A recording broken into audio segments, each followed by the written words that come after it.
Good evening to you, wherever you may be in this glorious county. Humboldt Crabs baseball is on the air. Hi, I'm Hoke Holcomb, soon to be joined by my broadcasting buddy, the Professor Benjamin Schaefer, coming to you from the Don Turbush announcer's booth high atop the Arcata ballpark. We're located just a block from the historic plaza in downtown Arcata.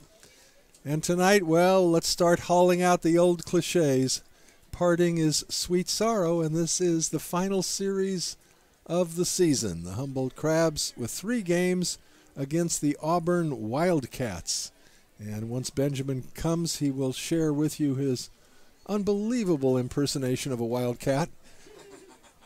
Sends our fans into paroxysms of joy. Anyhow, Benjamin will be here soon. We've got kind of a mixed sky tonight. We got a lot of clouds, white clouds and a little blue sky. I think the clouds are going to perhaps overtake the blue by the time we're done this evening. I would say we're in the low 60s in terms of temperature. Some folks in shirt sleeves, others in sweatshirts and light jackets. Going to be a good night for baseball. And as we mentioned, this is the first of 3 games with the Auburn Wildcats, and that will close out a very successful first year as skipper by Robin Guyver. The Crabs come in tonight having lost only 7 contests this year against, how many wins do we have now? 36. 36-7 coming into tonight's ball game. And one of the goals for Crabs managers each season, and certainly not met each season, but one of the goals is to finish the season with less than double-digit losses. So all the Crabs need to do is win one of the 3 games in this series, and they will accomplish that feat. And there is some expectation that they could win out and put a capper on what has been a very fine season indeed. The grounds crew is putting finishing touches on the field for tonight's game. We do have a picnic out in right field. We'll find out who that is. And we got a number of folks out in left field as well. So we've got a goodly crowd on hand tonight. It's going to be small compared to the crowd we're going to have tomorrow night, because tomorrow night is the second and final fireworks show of the season. And if you have not been to one of the fireworks shows, they have received absolutely rave reviews. And it's free right after the ball game. Only about 10 minutes or so between the end of the ball game and the beginning of the fireworks, and that should be spectacular. So we'll likely have near 1,000 or more fans out for tomorrow night's game, and tonight's crowd is going to be a good one as well. The Crabgrass Band is with us tonight. They are assembling. Goodly number of them are here, and they're about to begin performing for the crowd. Crabgrass Band will be here for the final game of the season. And here it is, a little Thelonious Monk to get things going. Crabgrass Band plays everything from Elvira to Thelonious Monk. Their repertoire is extensive indeed.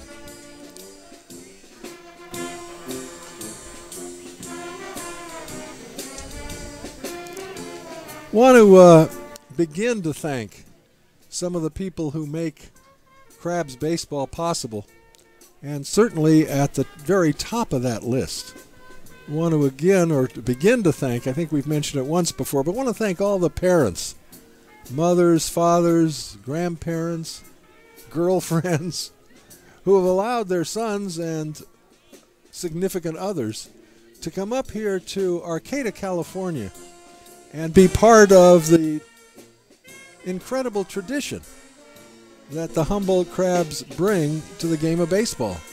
As you know, this is the 73rd season, 73rd consecutive season of semi-professional / summer college baseball on the North Coast. That is the longest continuous streak of any team in California, the United States, the world.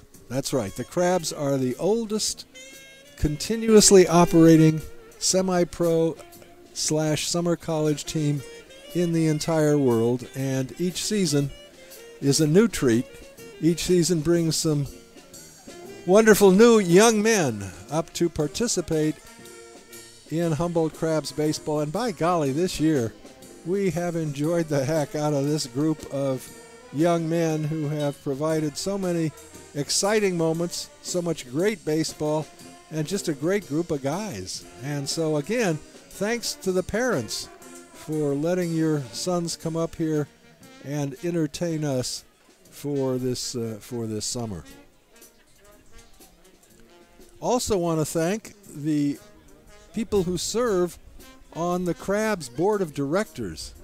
You know, we play a 2-month season each summer, but the work that goes into setting up the season, getting the scheduling, setting up all the things that are necessary to put together a baseball game 4 or 5 times a week during the summer, that's the responsibility of the members of the Board of Directors, and they work at it almost year-round.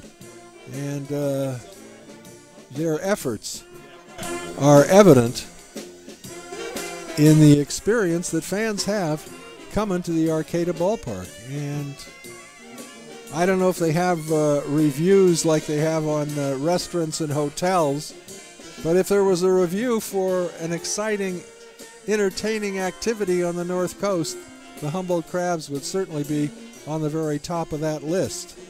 And the city of Arcata and the Humboldt Crabs are determined to increase the pleasure of fans by working toward an overhaul of the seating for Humboldt Crabs baseball. This is a city facility. It was donated to the city by a gentleman way back in the day, as the youngsters say, and it was designed to provide recreation for the citizens of Arcata. So this is a facility that's owned by the city. The Humboldt Crabs pay rent for the ballpark. They pay money for the lighting. They pay money for the groundskeeping. And other teams that will occasionally play here also pay the city for the right to play at the ballpark. But like a lot of cities, Arcata is not wealthy at this point in time.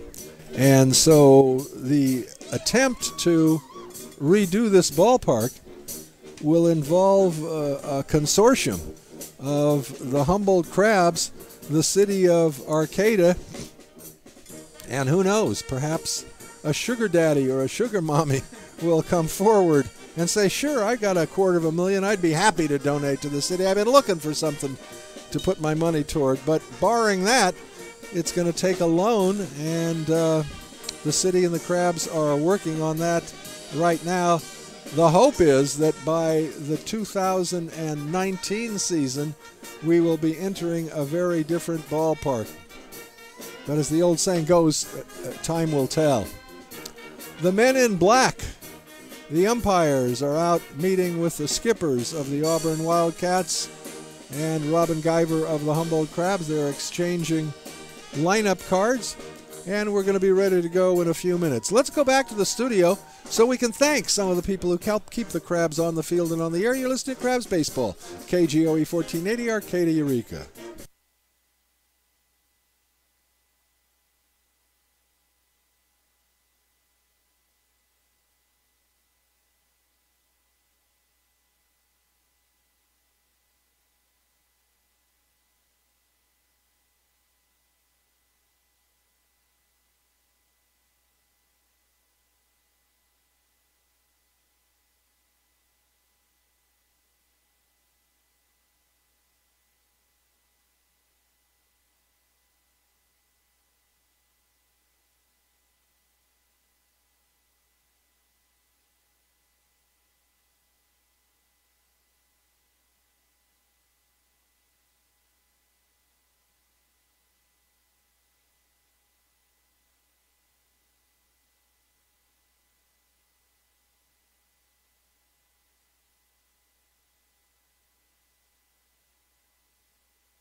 I was just informed that Democratic State Senator McGuire is in the ballpark. He and his staff and friends are having a picnic out in the right field area. I noted that generally Senator McGuire would be found in left field, but that's a political note.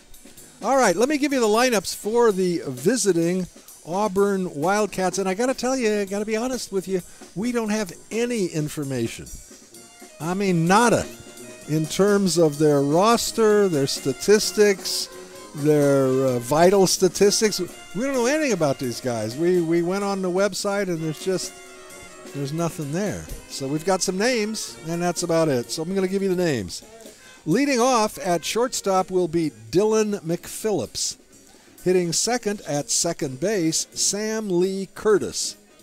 Batting third in center field, Nate Verlin. Batting cleanup, the designated hitter, Justin Glover. Batting fifth at first base, Adam Moreau. Batting sixth in left field, Gage Howard. Batting seventh, the right fielder, Kyle Hindeman. Batting eighth and doing the catching for the Wildcats will be Easton Vidalis. Batting ninth, the third baseman, Shane Betts. And on the mound for the Wildcats this evening will be Hayden Josephson. Josephson doing the pitching for the Wildcats. The Wildcats are dressed in gray slacks, black tops with red numerals on the back, and the name the Wildcats on the front, and they are being introduced to the crowd now and lining up along the first base line. For our Humboldt Crabs, leading off in center field will be Alex Aguirre. Hitting second and serving as the designated hitter tonight, Alejandro Lara. Batting third and playing shortstop, Jeremiah Burks. Batting cleanup, the first baseman, Ryan Myers. Batting fifth at third base, Kyle Callahan. Batting sixth in right field, Kyle Blakeman. Hitting seventh in left field, Roberto Jose. Batting eighth and doing the catching, Anthony Enwia. Batting ninth at second base will be Patrick Chung. And on the mound tonight for the Humboldt Crabs, a local lad, our pride of Arcata High School, Wyatt Tucker. Tucker will be going for his sixth victory without a defeat this summer. In 32 innings of pitching, he has struck out 32 batters and walked only 8. And that's a 4-to-1 ratio. That's pretty doggone good. He comes into the ballgame with an earned run average of 4.00. So Tucker seeking his sixth victory of the season, and I think that would tie him with... Who has 6? Who else has 6? Not Connor Lohr. It is Jeffrey Kirsten, of course. Jeffrey Kirsten, 6-0 on the season, so Wyatt Tucker trying to match that this evening. The Crabs tonight now have been introduced to the crowd. The bench players lining up along the third base line. The Crabs tonight in their camo uniforms. White slacks with the camouflage tops, the numbers on the back of the jerseys. And now we're ready for our national anthem. Who's doing our national anthem tonight? Katie and Robin. Okay.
Very nice. Nice harmony. All right. We're going to have the ceremonial first pitch. While that takes place, gives me an opportunity to thank Humboldt Mortgage. Humboldt Mortgage has been committed to helping borrowers find quality financing for over 50 years. If you're buying a home, business, or land, Humboldt Mortgage will get it done. Call Bob Lawton at Humboldt Mortgage. That's 445-3027, Bob Lawton at Humboldt Mortgage. And Slice of Humboldt Pie, whether you want a chicken pot pie made from scratch or a decadent slice of chocolate silk pie, Slice of Humboldt Pie will satisfy any craving. Looking for a light lunch on the go? Grab one of our hot hand pies and a side salad. Have a late night sweet tooth? Try one of our dessert pies like salted caramel apple, buttermilk, or peanut butter fudge. You can also enjoy a sunny afternoon on our outdoor patio with coffee or fresh squeezed lemonade.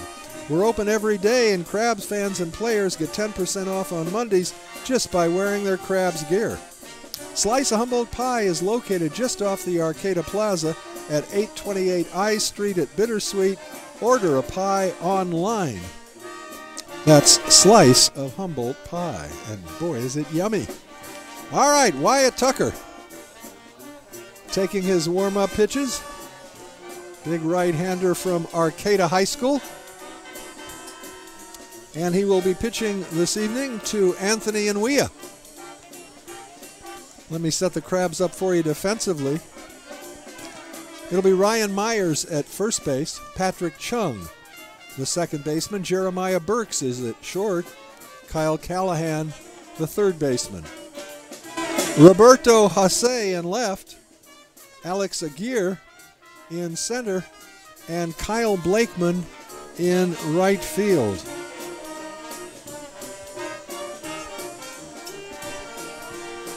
Kyler Murphy, who did a very fine job this season for the Crabs, ended up hitting a .330 with a couple of home runs and 14 runs batted in. Did some nice work both behind the plate and in the outfield. Kyler had to leave a little early, so the Crabs are one player short. And I think tonight is the final game for somebody. We haven't yet been able to find out who. We'll see if we can find that out and pass it on. All right, we're ready to go. Wyatt Tucker, right-hander on the mound, and he will face Dylan McPhillips, right-handed hitting shortstop, stands in, and the first pitch of the ball game is swung on and fouled behind us, strike one. McPhillips will be followed by Sam Lee Curtis and Nate Verlin. Not 100% positive if it's Verlin or Verline. Fastball high and tight, 1-1. I think it's Verlin. Verlin. I will go with Verlin. Tucker's 1-1 pitch to McPhillips is swung on and again fouled off behind the plate. So Tucker ahead on the count of ball and 2 strikes. We mentioned prior to the opening pitch that Tucker has averaged a strikeout per inning. Ooh, high and tight. Checking his swing was McPhillips. A check with the first base umpire, and ruling was no swing. Justin Islas calling balls and strikes. Dan Osborne is the first base umpire. Kai Lemrise at third. Next pitch is swung on and tipped, fouled off the glove of the catcher Nwia. So we'll do it again, 2-2.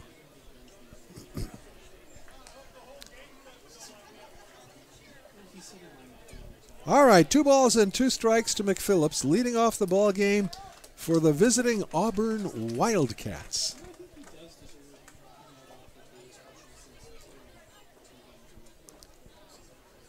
Tucker reads Nwia, rocks into the wind, and the 2-2 pitch is taken over but high, 3-2.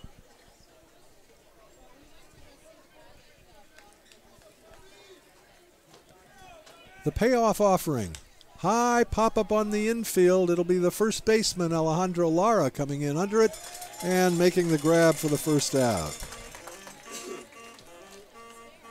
So McPhillips, a sky-high pop-up to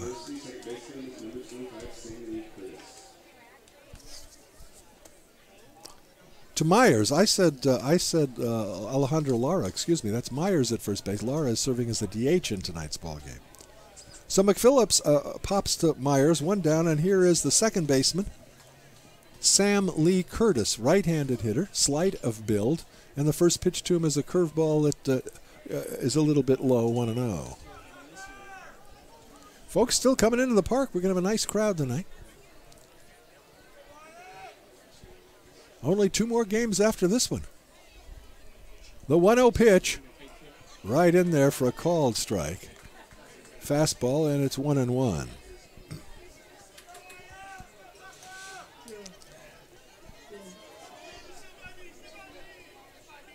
Tucker's 1-1 pitch, high pop-up out of play.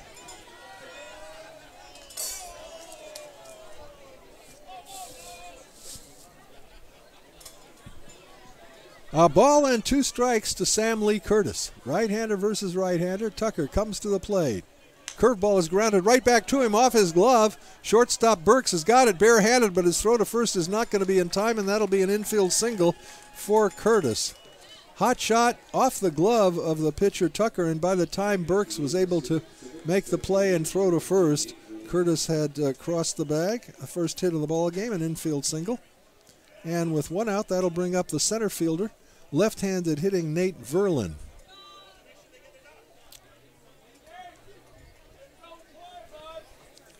Curtis edging off of first base, held on there by Myers. The pitch to Verlin is taken for a called strike 1.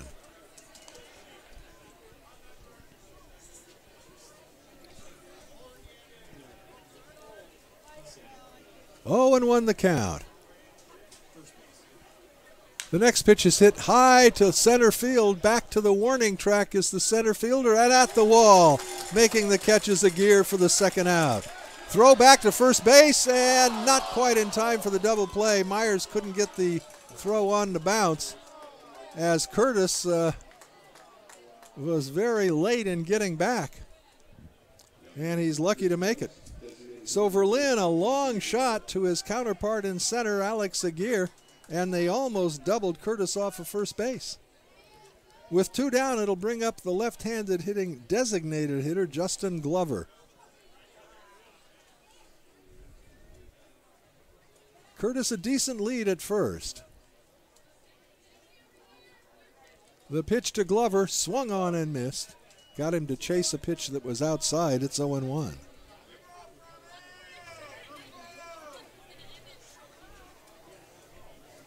Tucker at the set. Wyatt comes to the plate. The runner bluffs, and the pitch is outside, and the count even at 1.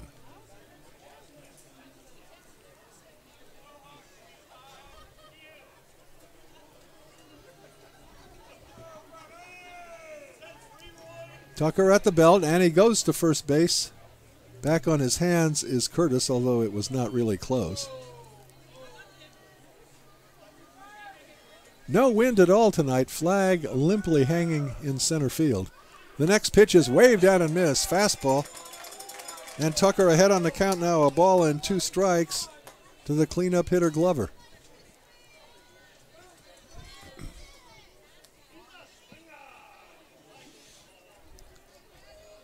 Back foot on the rubber.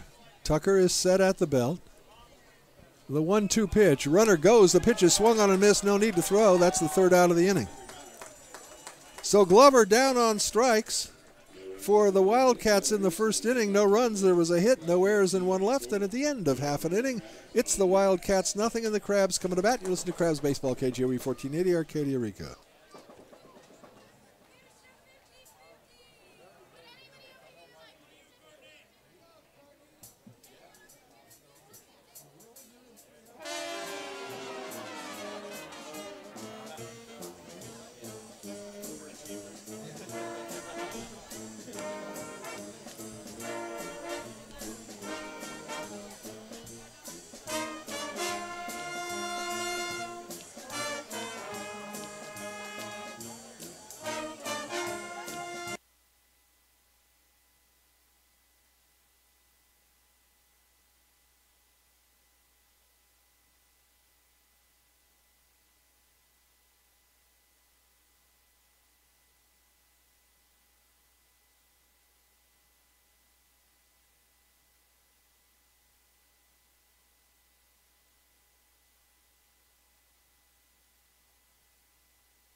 Welcome back to the ballpark. We are taking a look at Hayden Josephson, long, lean right-hander, starting tonight's ball game for the Wildcats. In the crouch behind the plate will be Easton Vidalis. In the infield, Adam Moreau at first base, Sam Lee Curtis at second, Dylan McPhillips is the shortstop, Shane Betts at third base. In the outfield, Gage Howard in left, Nate Verlin in center, and Kyle Hindeman is the right fielder.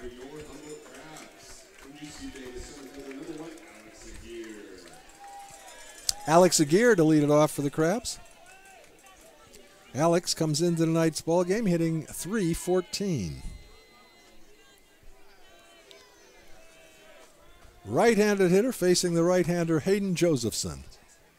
Josephson's first pitch is swung on and missed. Big cut by Aguirre, strike one.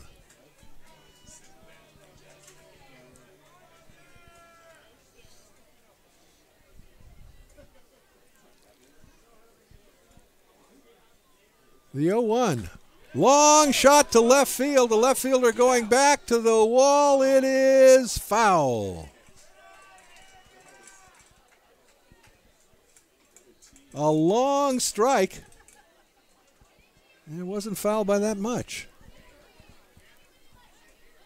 So Josephson ahead on the count now. No balls and 2 strikes, but Aguirre got to be pleased with the wood he got on that ball. The 0-2 pitch. Curveball got him swinging. Aguirre tried to check his swing, but he went around. One down, and that'll bring up Alejandro Lara. Alejandro serving as the designated hitter in tonight's ball game. Lara hitting .294 on the season as we begin play.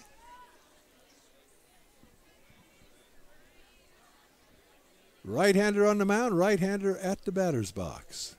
And the first pitch to him is a fastball that sails wide, 1-0. Infield back all the way around.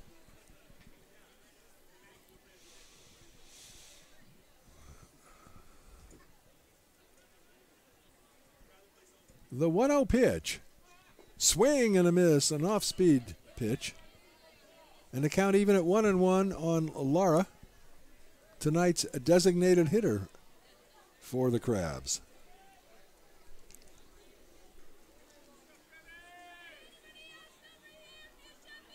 The 1-1 pitch. Breaking ball, and it's in there for a called strike 2.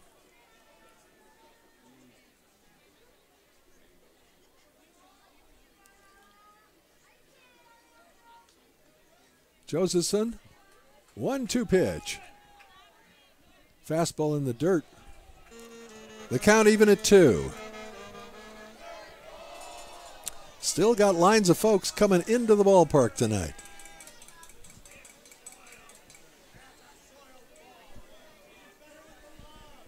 Two and 2 the count to Lara.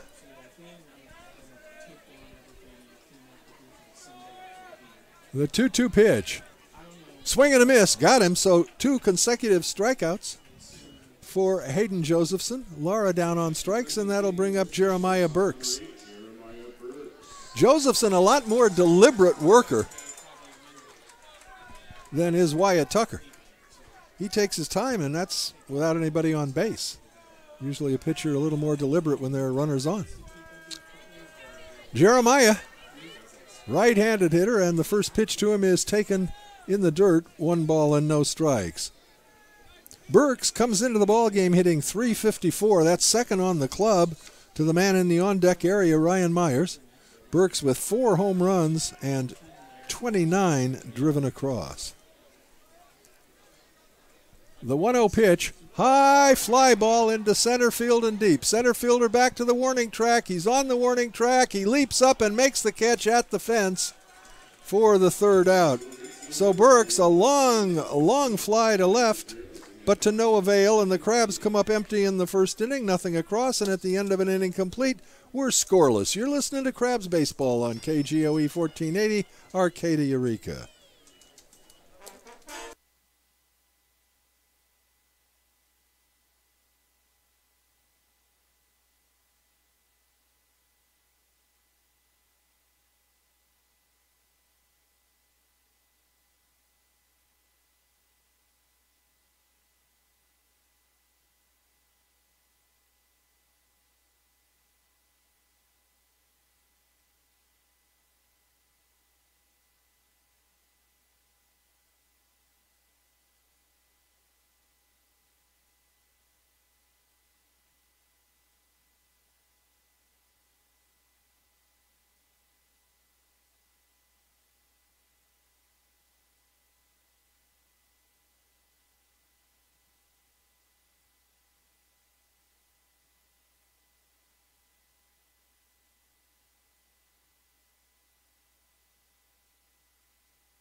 All right, welcome back to the ballpark.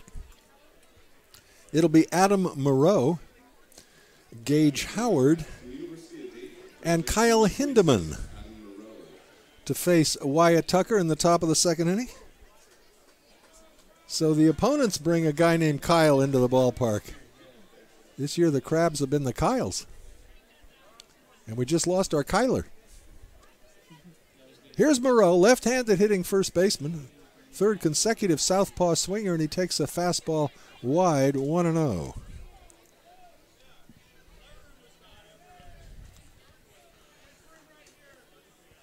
The next pitch is waved at and missed. Well, a ball and a strike.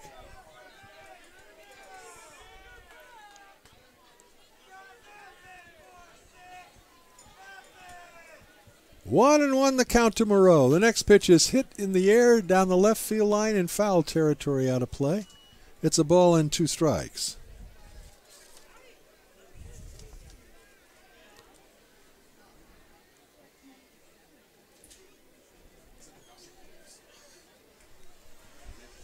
One and two the count to Moreau, leading off the second inning for the Wildcats in a scoreless ball game. Swing and a miss. Fastball handcuffed him on the inner part of the plate.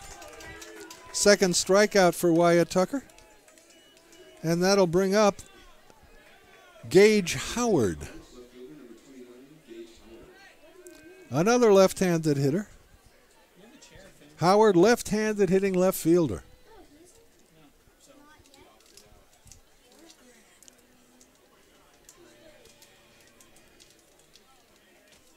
Tucker's first pitch is fouled back, strike one.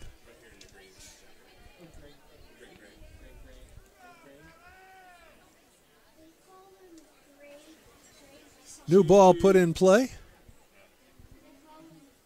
Tucker back on the hump, looks into Enwia for the sign, and the 0-1 pitch. Misses wide with a fastball, a ball and a strike.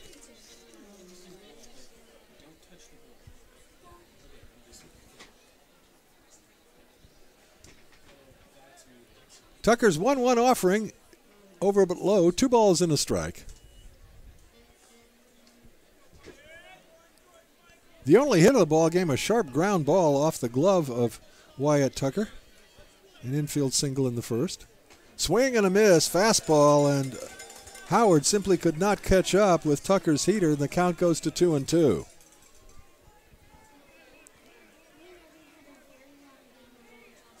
The 2-2 pitch backs him off the plate with a heater, and the count goes full.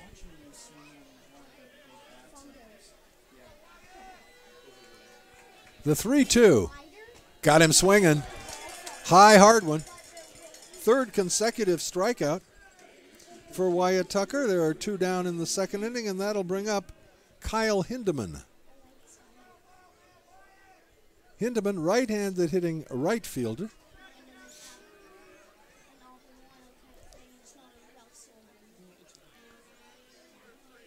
First pitch is grounded up the middle. Over the second, it hits second base and bounces away.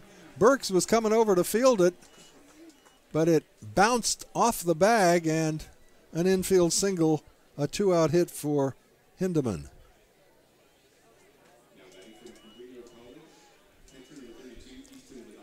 So a break for the Wildcats keeps the inning alive, and it'll bring up their catcher, Easton Vidalis. Vidalis, right-handed hitter. Hindeman held at first base by Myers. Tucker is ready. From the stretch, the pitch. Fastball taken just outside, and we have framed that for home plate umpire Eastless, but did not get the call. 1-0 to Vidalis, the number 8 hitter in the Auburn Wildcat lineup. The 1-0 pitch, high and tight, throw behind the runner to first base, and it was close. Ball was dropped by Myers, but even had he held on to it, the runner would have been safe. That was Hindeman getting back to the bag. And Wea has picked off runners throwing behind them this season. He's got a fine arm. 2-0 the count now to Vidalis. The 2-0 pitch waved at and missed. 2-1.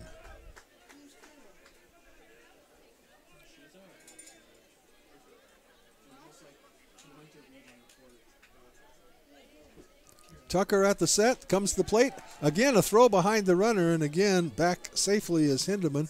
The count now 2 balls and 2 strikes as Vidalis could not catch up with Tucker's heater.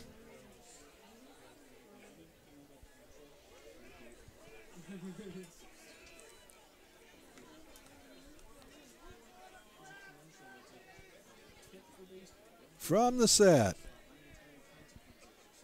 The runner goes. The pitch is taken low. The throw to second base, and they got him. Perfect throw by Enwia. And Hindeman is cut down. In the second inning for the Wildcats, no runs. There was a hit, no errors, and nobody left. And at the ending and a half, we're scoreless. Shows to Crabs Baseball, KGOE 1480, Arcadia, Eureka.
Big Blue Cafe. Join us at Arcadia's favorite cafe in the Arcata Plaza at 846 G Street, serving breakfast all day and lunch from 8 to 3 p.m. Omelets, Karen's potatoes, biscuits and gravy, espresso, clam chowder. Everything is fresh. Everything's delicious. Try us once and you'll come back again and again. That's Big Blue Cafe on the Arcata Plaza. Ryan Myers has been an offensive star this season for the Crabs. Comes into the game leading the Crabs in hitting at a .366 rate. He's also the leader in home runs. And the first pitch to him is taken for a called strike one. He and Kyle Callahan, who is on deck, each with 43 runs driven in. The 0-1 to Myers. That's in the dirt. A ball and a strike to Ryan Myers.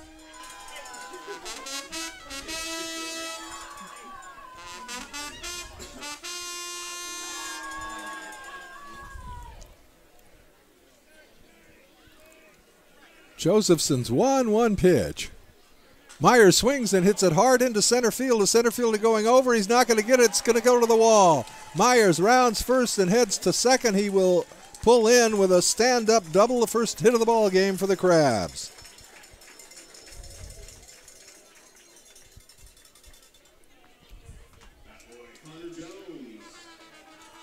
Myers, a line shot to center.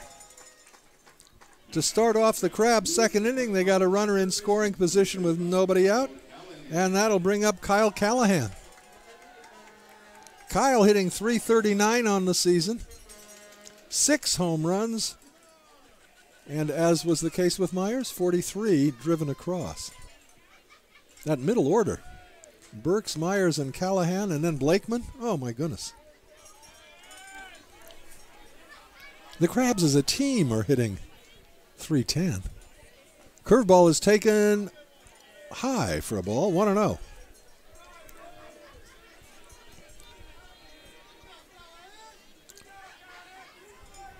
Callahan, left-handed, hitting third baseman. Josephson gets his sign from Vidalis, and the pitch to Callahan is taken for a called strike. At the knees, it's 1-1.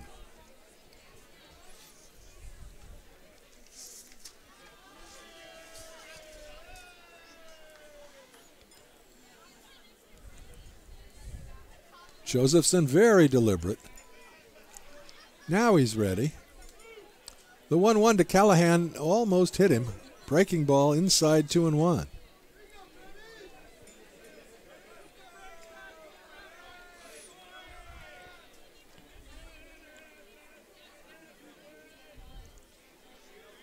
Two and 1 the count to Callahan. Myers takes his lead at second base. It's a very modest lead. The next pitch is waved at and missed. Callahan a big cut, and it's 2-2. Josephson struck out the first two Crabs batters he faced. Set the Crabs down in order in the first inning, but Myers leading off here in the second with a booming double. 2-2 now to Callahan. The pitch to Kyle. Fouls it off to the left. Strike two again. We'll do it again, 2-2.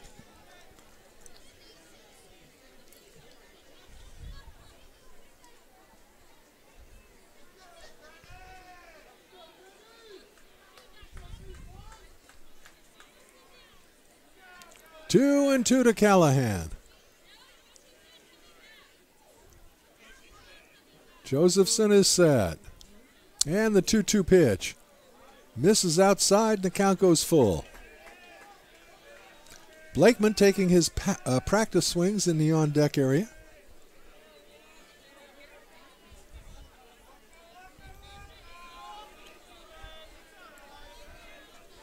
Josephson, long look in, comes to the rest at about the shoulders, and the 3-2 pitch is fouled off, out of play. We'll do it again, 3-2.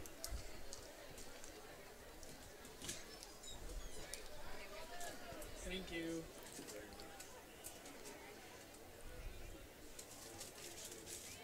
All right, 3-2 now to Callahan.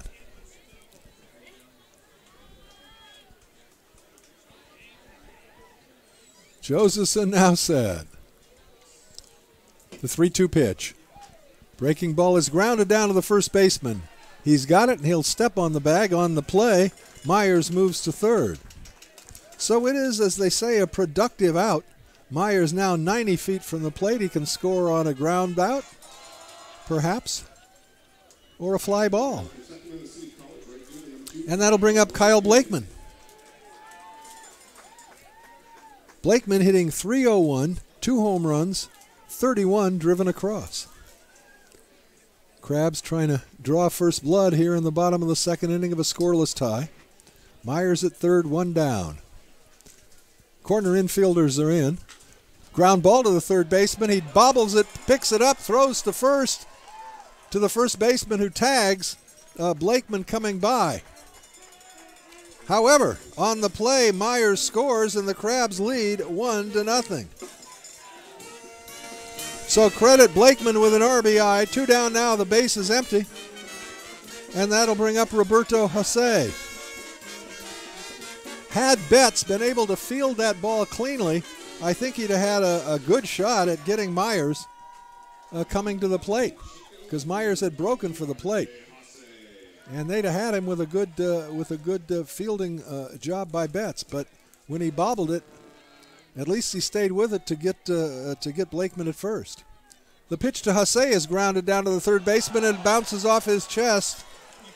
And that's going to be an error on Betts, as Jose on at first with a 2-out error.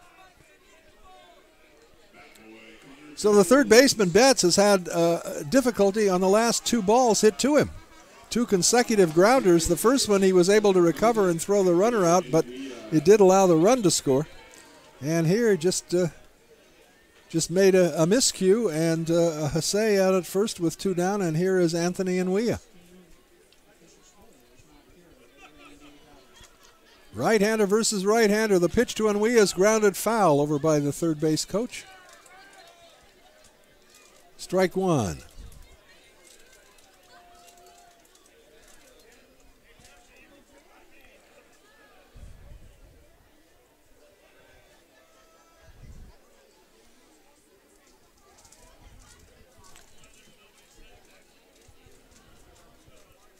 Josephson is set. The pitch. Ground ball, hard ground ball, but foul. Past the third base coach.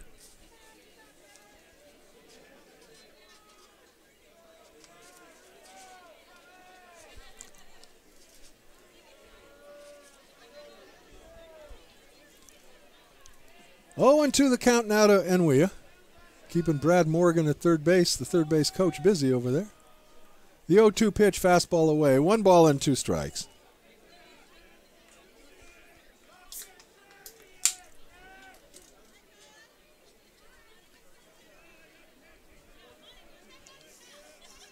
Josephson at the set.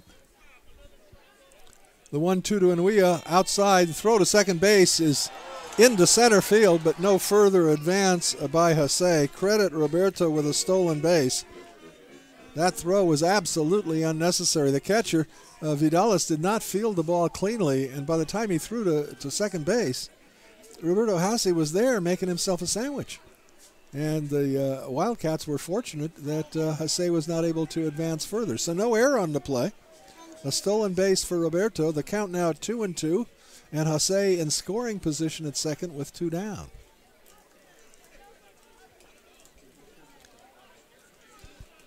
Josephson, a glance back at second, and the curveball is hit in the air to right field. That's going to be trouble. That's going to fall in for a base hit, and that's going to score Jose. Enwea, a little dunker into right field, perfectly placed. A seeing eye single, and the Crabs have gone up now 2-0.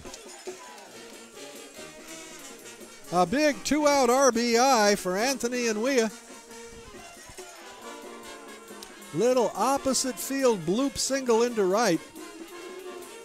And you could see off the bat there was not going to be a chance for either the right fielder coming in or the first baseman going out to reach that one. And of course, with 2 outs, Jose was off with the crack of the bat. Here is Patrick Chung, left-handed hitting second baseman. Chung comes into tonight's ball game hitting .269. And the pitch to him misses wide, 1-0.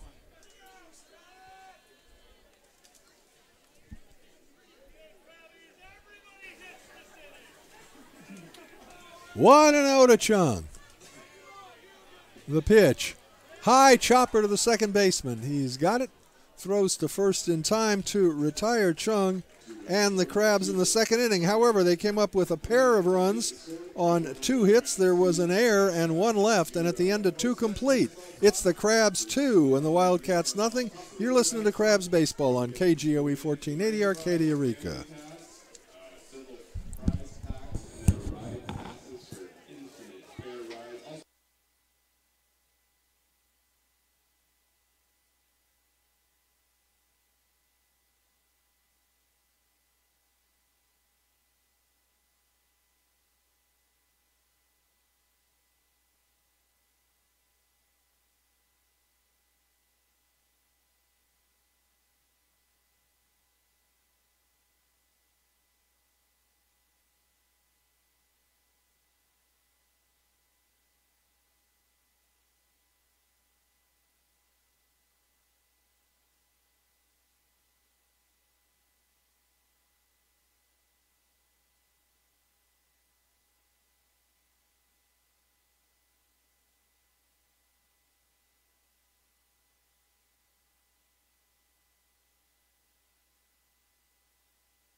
A little bit of the Crabgrass Band in the background. They will be with us again for the final game of the season Sunday afternoon. Hope you're making your plans to join us tomorrow night and Sunday. And then the 10-month void. How do we live without Crabs baseball all those months? Easton Vidalis to lead it off for the Wildcats. In the bottom of the second, they trail 2-0. Wyatt Tucker has fanned 3 batters in his 2 innings of work and given up only 2 hits, both of them of the infield variety. The first pitch to the right-handed hitting Vidalis is a ball, 1-0.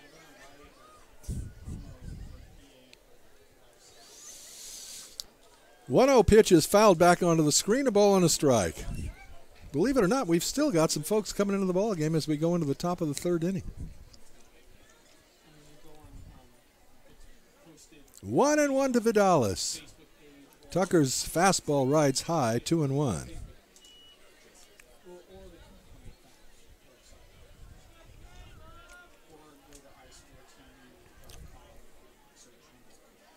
The 2-1 count. Swing and a miss. The Wildcats have had trouble early on catching up to Wyatt Tucker's heater. The 2-2 pitch. Curveball got him. Throw to first to record the out. Fourth strikeout of the ball game for Tucker, 1 down. And it'll bring up the third baseman, Shane Betts. His error led to a run in the second inning. One of the 2 runs that the Crabs tallied in the second were earned. One was unearned.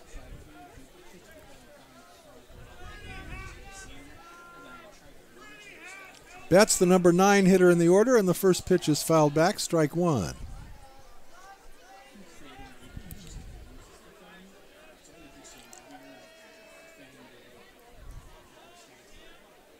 The 0-1 to Betts. Fastball is grounded weakly to the shortstop. Up with it is Burks. His throw across the diamond just in time to get the very speedy Shane Betts. That was slowly hit. And Betts motored down the line well. Nice play by Burks, 2 down.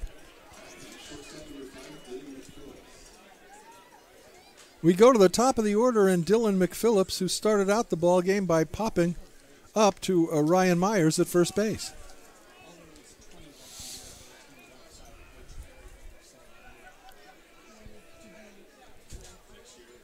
Fastball is high, 1-0.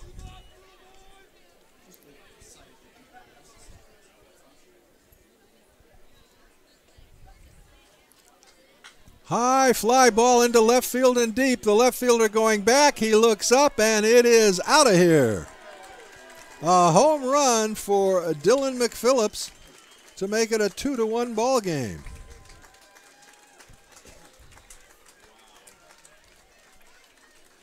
I have a feeling Roberto Jose knew that thing was gone off the bat, because he looked up, but that's about all he did. He knew that one was gone.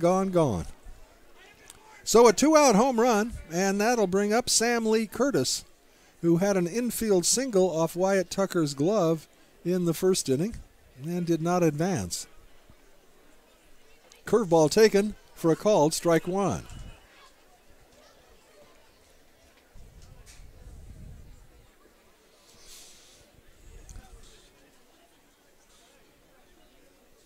The 0-1 pitch, fastball in there for a called strike 2.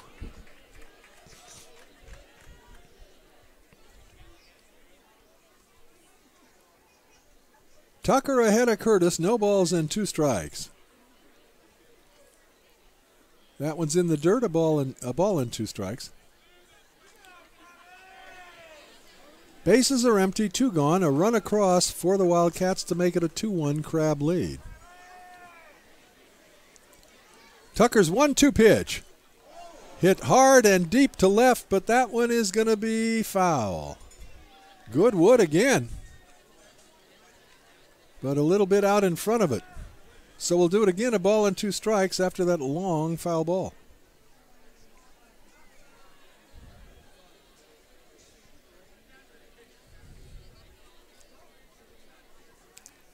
One and 2 to Curtis. Tucker's pitch. Fastball rides high and outside, 2-2.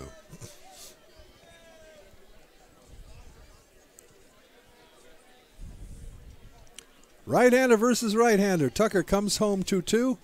Curveball had a notion, but did Curtis, but he was able to lay off, and the count goes full.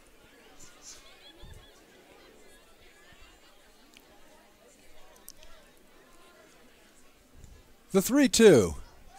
Just got a piece of it to foul it back, and we'll do it again. 3-2.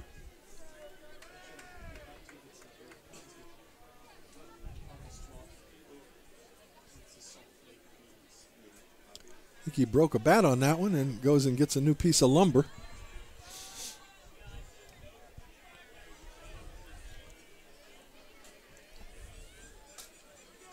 All right, 3-2 to Sam Lee Curtis. The pitch.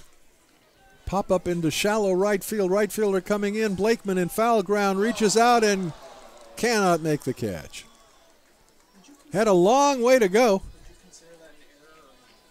No.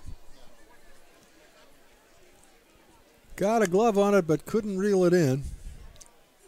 So we'll do it again, 3-2. Sam Lee Curtis making Wyatt Tucker. Making him work on the mound. There's the photographer extraordinaire for the Humboldt Crabs, Matt Filar. The 3-2 pitch, over but low, ball 4. First walk of the game, given up by Wyatt Tucker, a 2-out base on balls to Curtis. And that'll bring up Nate Verlin, the center fielder who hit a long shot to his counterpart, Alex Aguirre, in the first inning.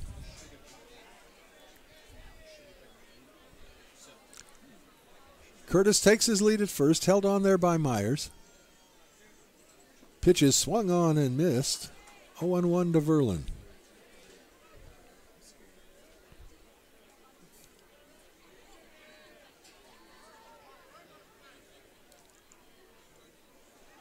Tucker delivers 0-1. Swing and a miss. Late swing that time. That was by him by the time he got the bat around. It's 0-2.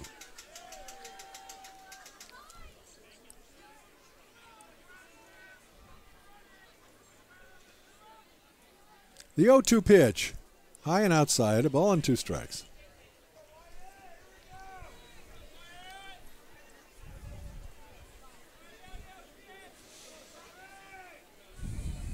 Curtis, modest lead at first.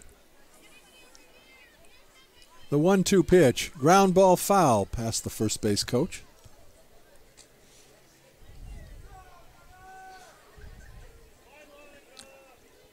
Tucker rubbing up a new ball behind the rubber.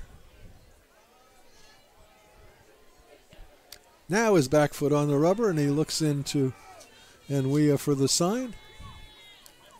The 1-2 pitch. Swing and a miss. 5th strikeout of the ball game for Tucker, and that'll do it for the Wildcats in the 3rd inning. They had a run on a hit, no errors, one left.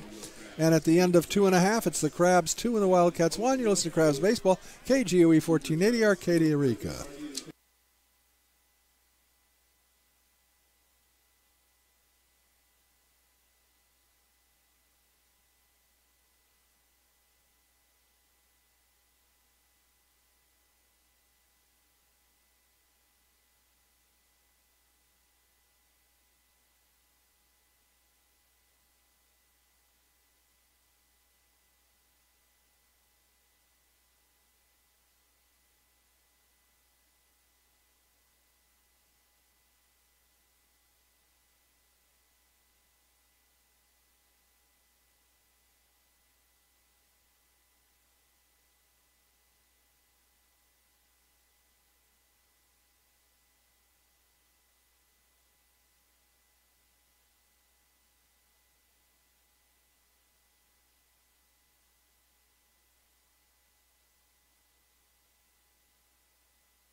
Arcata Scoop. Try our homemade organic super premium ice creams and sorbets. Find our daily flavors posted on our Facebook page. We got all kinds of delicious flavors. Arcata Scoop is located at 1068 I Street in Arcata. They're open from noon till 10:30 every day except Tuesdays, and boy, their ice cream is good.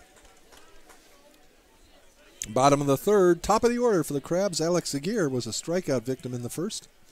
Right-handed hitter leading off against Hayden Josephson. And the first pitch is grounded over by the Crabs dugout, strike 1.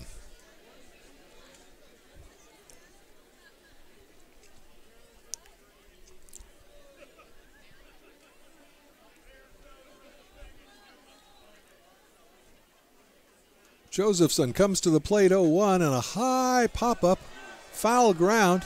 Catcher looking for it, first baseman, catcher, who's got it? First baseman dives and makes the catch. Boy, there was confusion out there between the catcher, the first baseman, and the pitcher. I hope everybody's all right. Everybody's getting up. All right.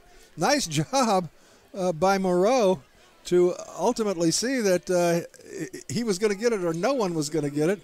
And he dove and picked it off before it touched the turf. So a foul pop-up to first. One down.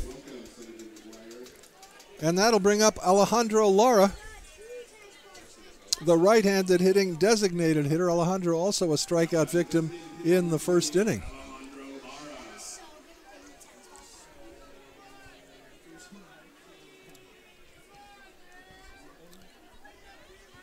State Senator McGuire getting a call out from Jim Warner, the announcer here at the ballpark. State Senator McGuire has a group of folks enjoying a picnic out in the right field area. Here's Alejandro Lara. Josephson, right-hander versus the right-handed hitting Lara, and the first pitch to him bounces at the plate, ball one. Josephson has demonstrated good control. Has not walked a batter.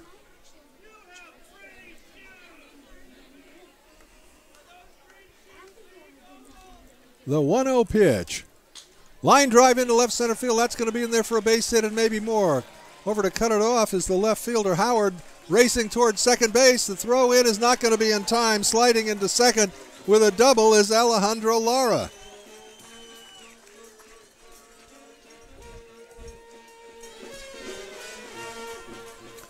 A 1-out, 2-base hit by Lara. And that'll bring up Jeremiah Burks.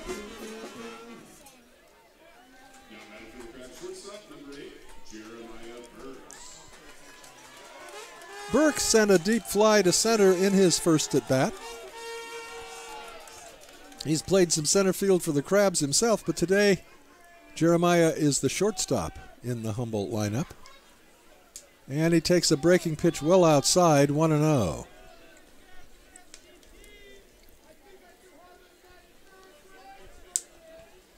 Lara at second with one down. Crabs leading 2-1 here in the home half of the third. The 1-0 pitch waved at and missed. 1-1 to Burks.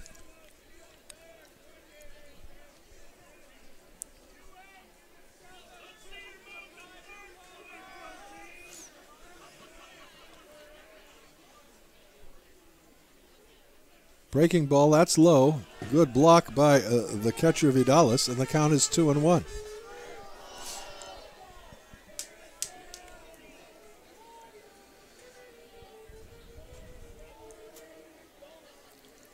Two and one to Jeremiah Burks. Lara takes his lead off at second. Pretty good lead. The pitch to Burks, swung on and fouled back. The count even now at 2.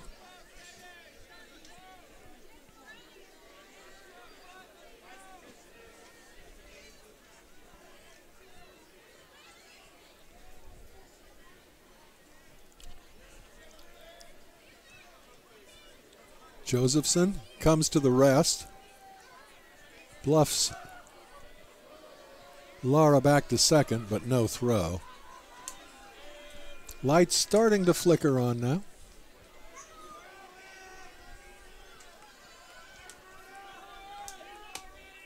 The 2-2 pitch to Burks. Ooh, just misses with a breaking ball. Took a good eye to let that one go. And, of course, Jeremiah does have a good eye. Leads the Crabs in bases on balls. The count 3-2 now to him.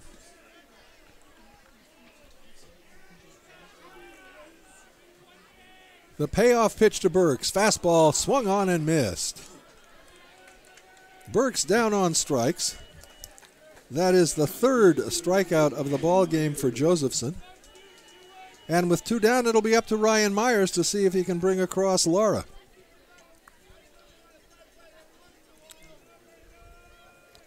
Myers doubled and scored on Blakeman's groundout.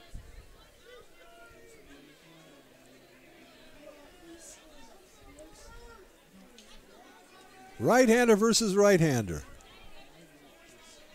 Josephson at the set. The pitch to Myers. Breaking ball swung on and fouled at the plate. Strike one. And now Vidalis wants to go out and have a word with Josephson. I'm not sure that he wasn't fouled up on that pitch, and they want to make sure they're on the same page in terms of their signs.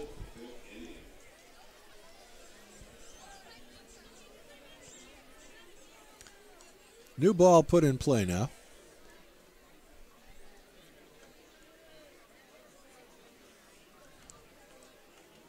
Josephson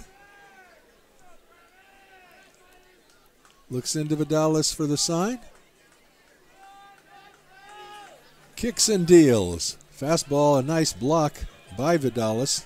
Throws down to second base, but easily back is Lara. All right, a ball and a strike to the Crabs cleanup hitter.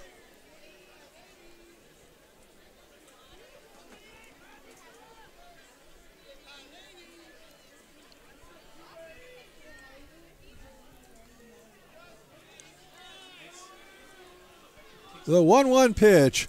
Curve or fastball just misses outside, 2-1. Myers has not only supplied tremendous offensive punch for the Crabs this season, but he's been a fine first baseman. Done a nice job around the bag. 2-1 now to Myers. The pitch. Fastball away, 3-1. So a hitter's count. Myers just one away from the home run record of Brian Blauser, but he's been there now for a couple of weeks.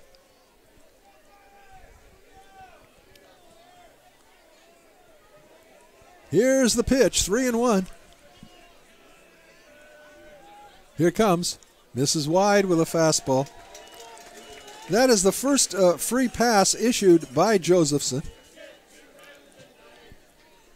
And now with runners at first and second, here is Kyle Callahan.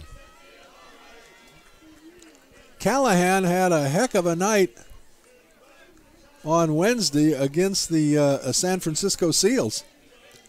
He hit 2 home runs, and how appropriate, it was his birthday. So Callahan, a big birthday celebration with a couple of round trippers Wednesday. Grounded out to the first baseman in his only at bat tonight, and the pitch to him is swung on and fouled off to the left out of play, strike 1. Lara at second, Myers at first. 2 outs in the Crabs' third. They're trying to extend a 2-1 lead. Each team with 3 base hits. The Wildcats have committed an error. The Crabs have played error-free ball. The next pitch is grounded at the plate off the foot of Callahan. Ouch. Boy, that hurts. Patrick Chung, with a little humor, joked that one of his hobbies is fouling a ball off his foot. And unfortunately, Patrick has done that several times this summer. And Kyle Callahan just did it then. So Josephson ahead on the count now. No balls and 2 strikes. Crabs trying to pick up a pair of runners with 2 gone. Josephson is set. The 0-2 pitch. Down low. 1-2.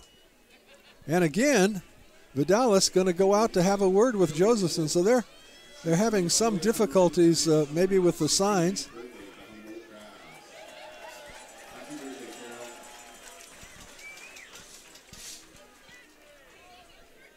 All right, Vidalis trots back behind the plate. Settles in the crouch. Callahan back in the batter's box. Josephson back foot on the rubber. And his 1-2 pitch. Breaking ball is grounded hard down to the first baseman, but he'll take it to the bag himself to retire Callahan and the Crabs in the 3rd inning. No runs. There was 1 hit, no errors, and 2 left. And at the end of 3, it's the Crabs 2 and the Wildcats 1. You're listening to Crabs Baseball, KGOE 1480, Arcadia, Rica.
All right.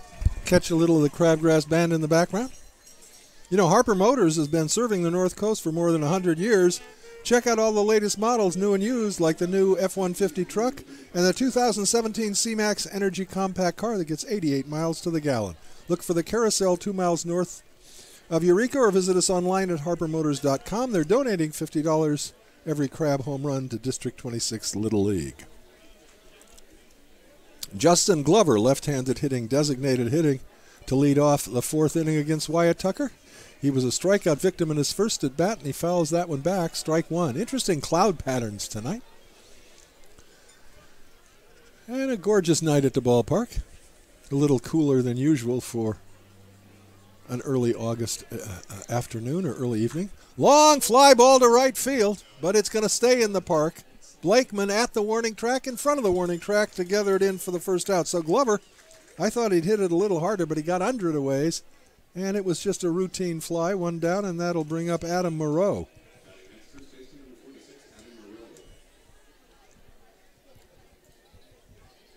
Moreau, one of 5 batters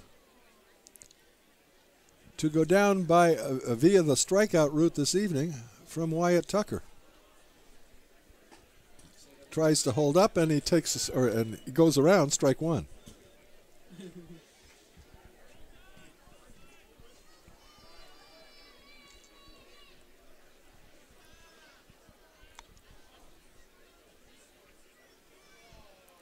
Tucker's 0-1 pitch, swung on and missed. Blew a fastball by him. It's 0-2.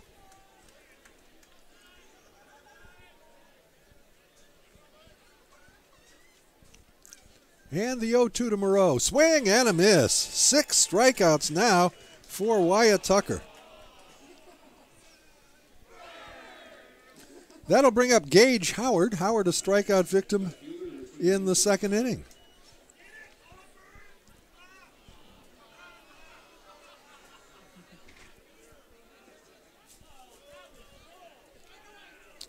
Two down, nobody on here in the top of the fourth for the Wildcats. Swing and a miss on the first pitch from Tucker. 0-1 to Gage Howard. Number of left-handed hitters in this lineup hasn't made much of a difference to Tucker. His fastball is high and away, 1-1.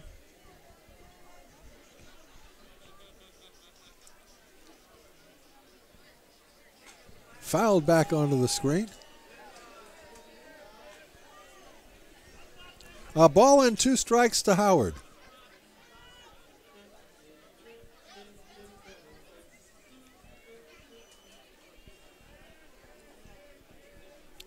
The 1-2 fastball, very high, 2-2.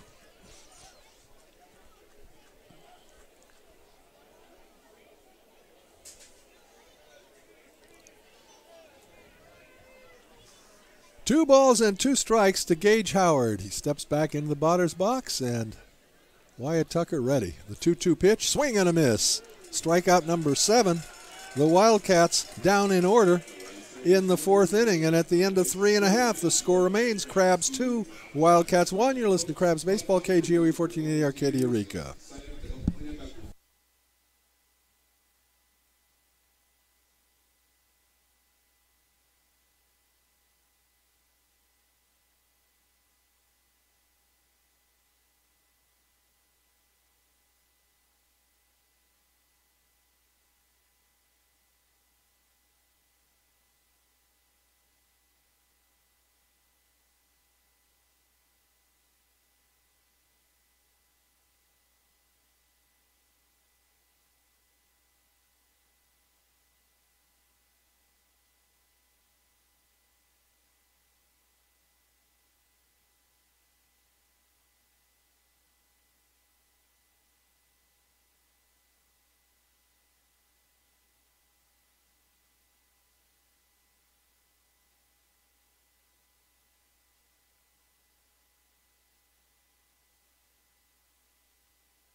All right, Crabgrass Band with an all-time favorite, Elvira.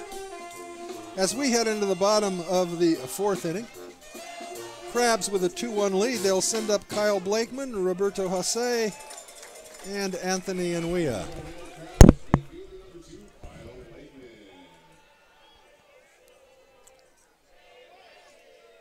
Blakeman grounded out third to first in his only appearance. And the first pitch to him rides, oh, it's a strike, high strike. You don't see that too often. Justin Eastless makes the call. It's 0-1 to Blakeman. Kyle's a big guy. The 0-1. Ground ball to the shortstop. Up with it. Throw to first is low, and the first baseman is pulled off the bag. Oh, I don't know. Yeah, I guess so. That'll be an error then on the shortstop McPhillips, allowing Blakeman to get to first base. Moreau made an effort to keep his foot on the bag, but it must have just come off a little bit. Here's Roberto Jose. He was on as a result of an error by the third baseman and came around to score the second run that the Crabs plated in the second inning. They lead 2-1 here in the bottom of the fourth. The runner goes, the pitch is taken, the throw to second is into center field. No further advance. Credit Blakeman with another stolen base. And Kyle keeps racking up the steals. Where are those statistics? There we are. That is the 12th stolen base of the year for Kyle Blakeman. He stands at second base now with nobody out in the count. A 1-ball to Roberto Jose. Second baseman Sam Lee Curtis comes in to have a word with the pitcher Josephson, letting him know that he's going to be the one that's going to try and sneak behind Blakeman and get him picked off. Josephson looks back at Blakeman, comes to the plate, a swing and a miss by Jose, strike one. Roberto on as a result of an error, stole second base and came home on Anthony Nguia's RBI single. The 1-1, no, instead a bluff back to second base. No one was there. But he wants Blakeman to know that he is aware of him.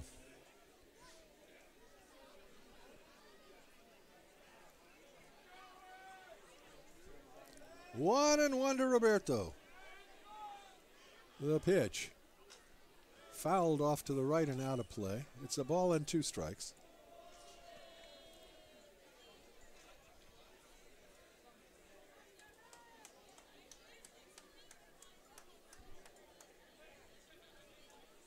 One and two to Jose. Blakeman takes his lead at second. Josephson at the rest. The 1-2 pitch. Breaking ball is fouled over by the Crabs dugout. We'll do it again, a ball and 2 strikes.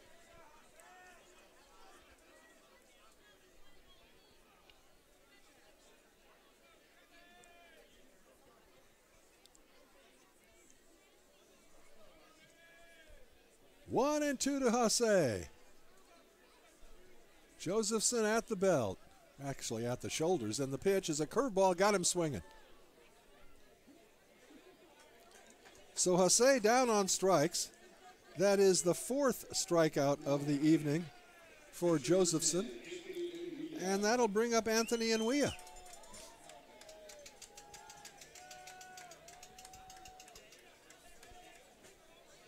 Nguia, a 2-out RBI. And that run is the difference in the ball game thus far. Right-handed hitter facing the right-hander Josephson. The pitch to Nguia is a fastball just a bit outside, 1-0.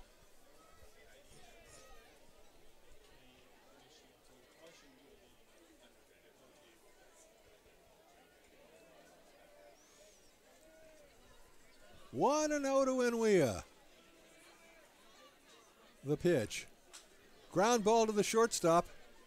He's got it. The throw to first in time. And holding at second base is Blakeman.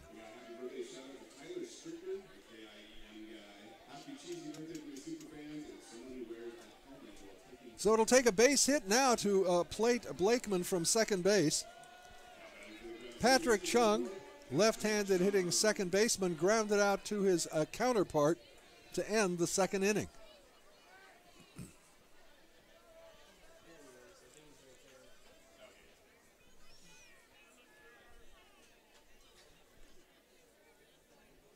Josephson at the set.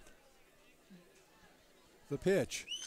Ground ball to the second baseman again. This time it's Curtis up with it, and he throws out Chung for the third out. The Crabs unable to capitalize on the error and stolen base by Blakeman.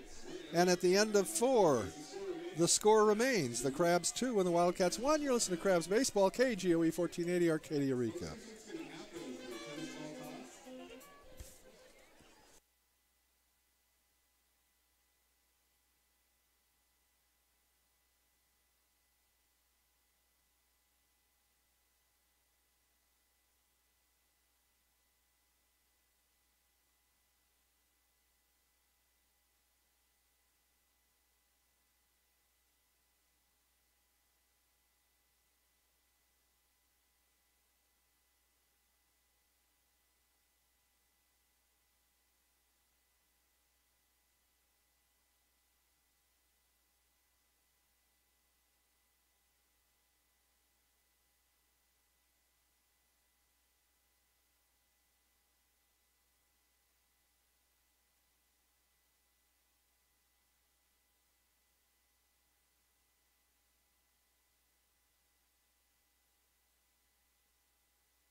It'll be the bottom third of the order for the Auburn Wildcats facing Wyatt Tucker.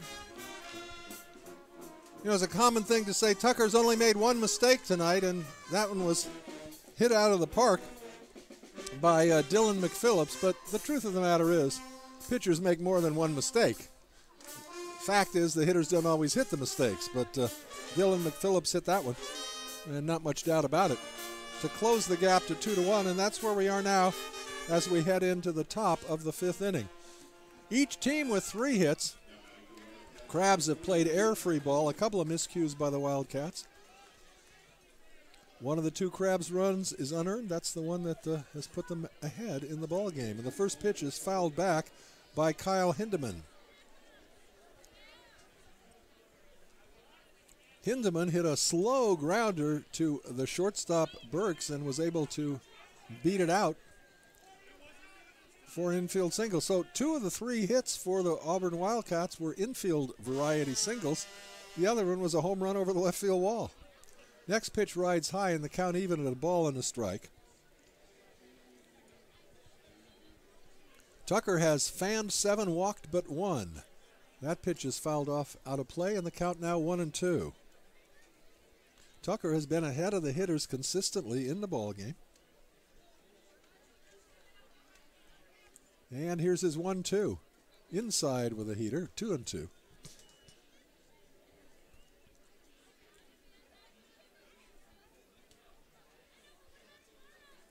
The 2-2 pitch, curveball is grounded down to the third baseman. A nice backhanded stab by Callahan. His throw to first is just in time to get the speedy Hindeman by half a step. Fine play by Kyle Callahan at third base.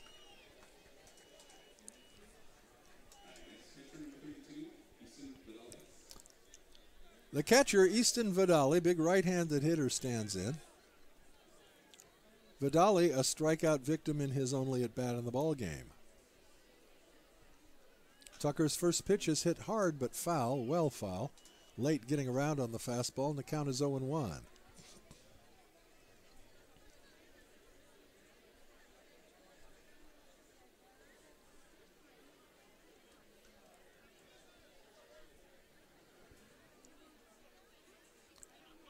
The 0-1 pitch, right in there, right down the pike. It's 0-2.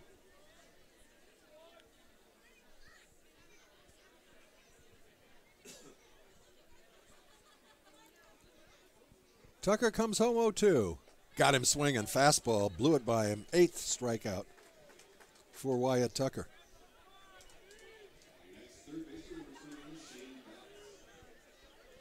That'll bring up the number 9 hitter for the Wildcats, Shane Betts. 2 T's, B-E-T-T-S. Shane grounded out short to first. Right-handed hitter with a very open stance to start with. And he takes a fastball on the outside corner for a called strike one.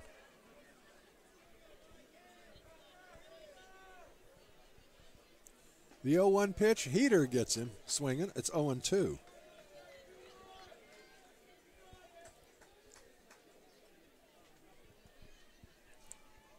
The 0-2 offering got him swinging.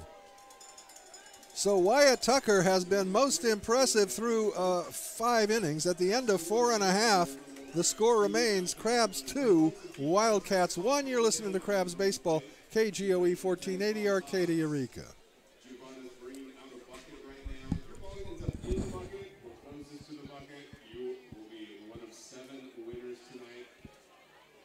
Prizes from Humboldt County Fair. Boy, this is going to be... It's going to be fun. So come on down, and I will call out when it's ready to start tossing. The world's famous crabgrass band is going to play while you're getting ready.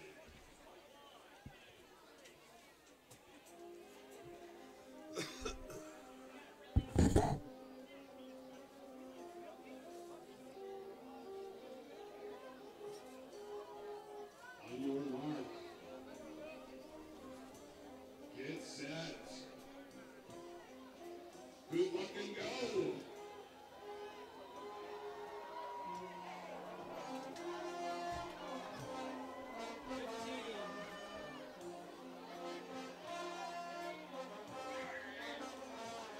No one's made one yet.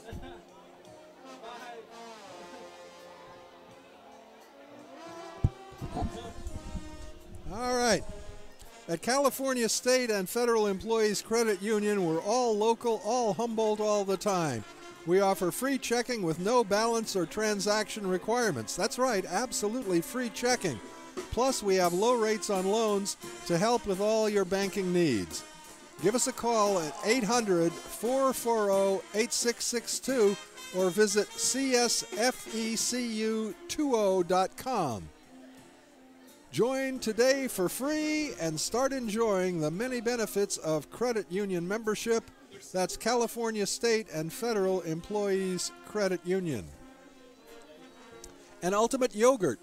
Try more than 10 ever-changing yogurt flavors with a ton of toppings that'll make your head spin. Ultimate Yogurt is locally owned and is a great place to bring your crabby kitties because they can make up their own cups exactly how they like them. From Oreo cookies to sprinkles to Fruity Pebbles, every combination is possible. Ultimate Yogurt has 2 locations, one in Arcata and one in Eureka. Check us out and go, Crabs, go. Well, they were having a little tennis ball throwing promotion out on the field. So, going to be a little longer between half innings as we're halfway through the contest now. I'm going to give you the line totals on tonight's ball game. For the visiting Wildcats, 1 run, 3 hits, and 2 errors. One of those hits was a home run that cleared the left field wall with plenty to spare by Dylan McPhillips. The Crabs, 2 runs. One came on a ground out, and the other was unearned.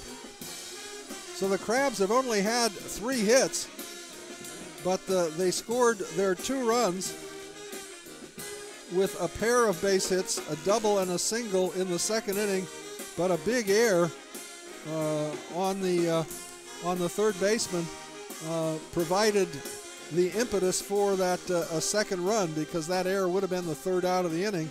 After the error, a stolen base, and then Enwea singled in what is now the lead run. As we head into the home half of the 5th inning, it'll be the top of the order for the Humboldt Crabs to face the long, lean right-hander for the Auburn Wildcats, Hayden Josephson. So it'll be Aguirre, Alara, and Burks to face Josephson.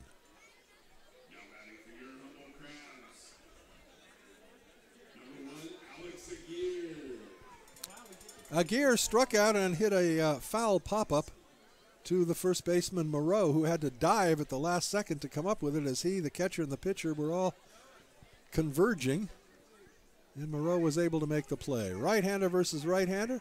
And the first pitch is hit hard into left center field. That's going to be in there for extra bases and maybe all 4 bases. It's going to be off the wall. Rounding first and heading to second. He's not stopping there. Aguirre on his way to third, and there's not going to be a play. A stand-up triple for Alex Aguirre to lead off the Crabs' 5th inning. Oh, boy, did he hit that one to the deepest part of the ballpark, out by the 396 and 394 sign in left center field. So a booming triple by Aguirre, and that'll bring up Lara. Lara, a double in 2 trips.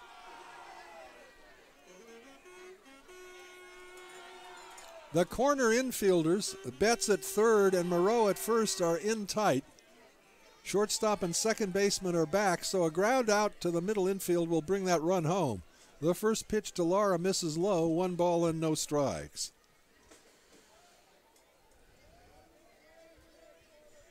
Alejandro, a 1-out double in the 3rd inning, but he was stranded there. Working from the stretch, Josephson comes to the plate and Lara fouls it back. The count even at 1.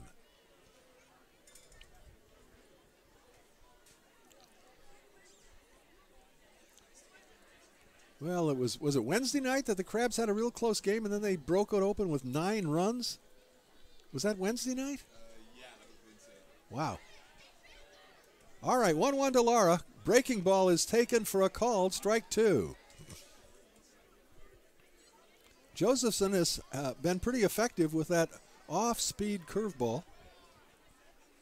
And he threw that one effectively to Lara. He's ahead on the count 1-2. Alejandro wants to get that runner in from third any way he can.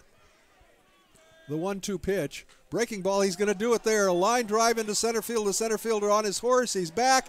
It's going to be off the wall. Lara motors into second base with a double, and he scores Alex Aguirre. It's 3-1 Crabs. So 2 booming extra base hits. Aguirre with a triple and Lara with a double. And the Crabs now up 3-1. Nobody out yet, and Jeremiah Burks coming to the bat. And we're starting to see a few folks getting up, and looks like we're going to have a little bit of action perhaps in the Wildcats bullpen.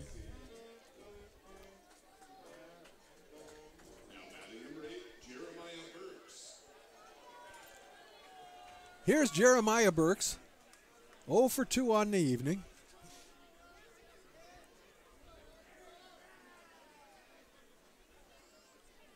Josephson at the rest.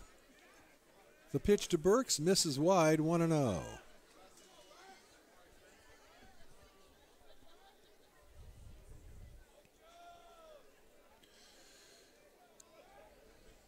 Josephson at the set.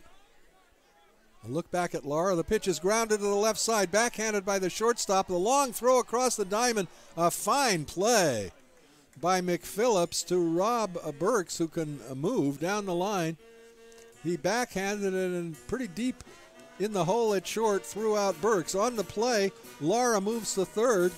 So at the very least, it's a productive out. Now the Crabs have a runner at third base with 1 out. And my guess is they'll bring the whole infield in, but it doesn't look like it. Once again, the middle infielders are back. So Myers can get a run home with a ground out to the middle of the infield. He'd like to do more than that. The pitch to him, Ryan swings and fouls it off to the right, strike 1. Myers has doubled and walked in the ball game. He came into the game leading the Crabs with a .366 average.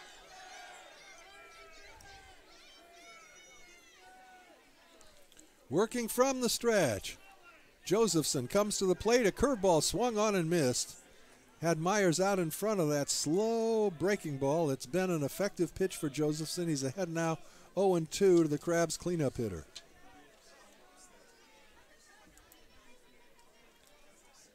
Josephson at the set and the 0-2 offering. Breaking ball again. This one is fouled back. So Myers leaned for that one, got a piece of it to stay alive, and will do it again. No balls and 2 strikes.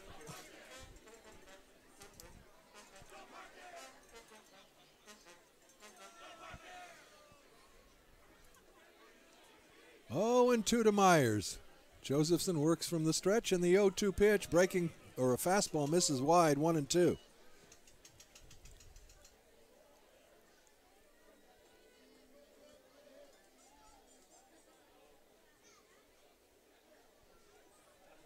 Josephson kicks and deals, misses wide with a heater, 2 balls and 2 strikes.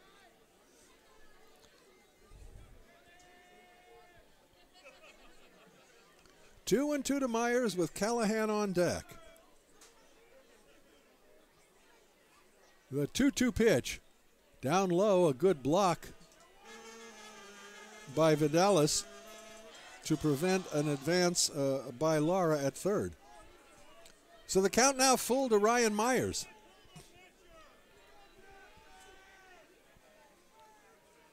Josephson set. The payoff pitch. Breaking ball misses wide. So from 0-2, Myers ends up drawing a free pass, and now the Crabs with runners at the corners. 1 out. And here is Kyle Callahan.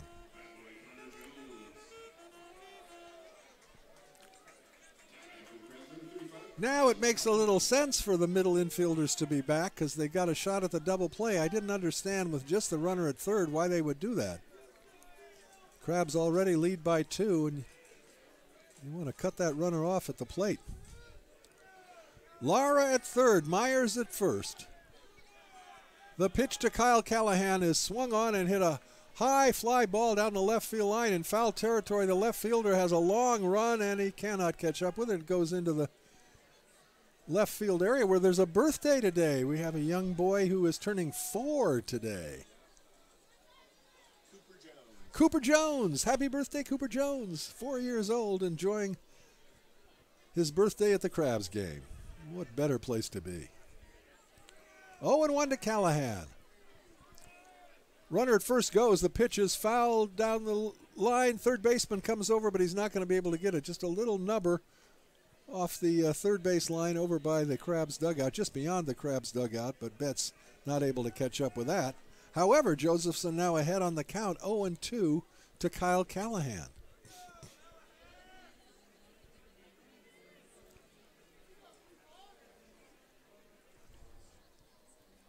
Right-hander throwing in the bullpen for the Wildcats. The 0-2 pitch. Tries to check his swing and does so. It misses low and away, 1-2. Callahan had a notion, wisely held up.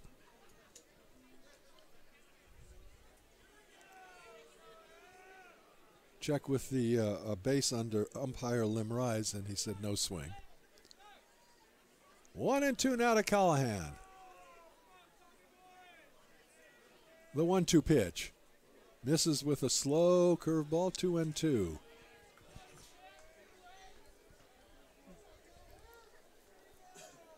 Big spot in the ball game, really. Crabs could break it open with a big hit here. Josephson set. The pitch. Fouled off. So we'll do it again, 2-2.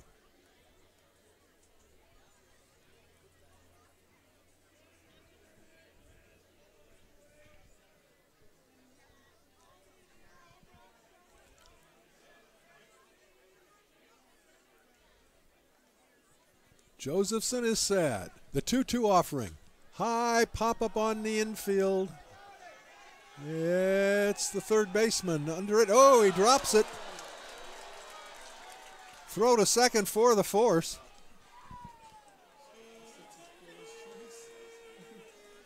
So it's a force out as Myers cut down at first. The ball fell, but the third baseman went for the fielder's choice. Staying at third base is Lara. So now there are 2 down. Still runners at the corners, and here is Kyle Blakeman.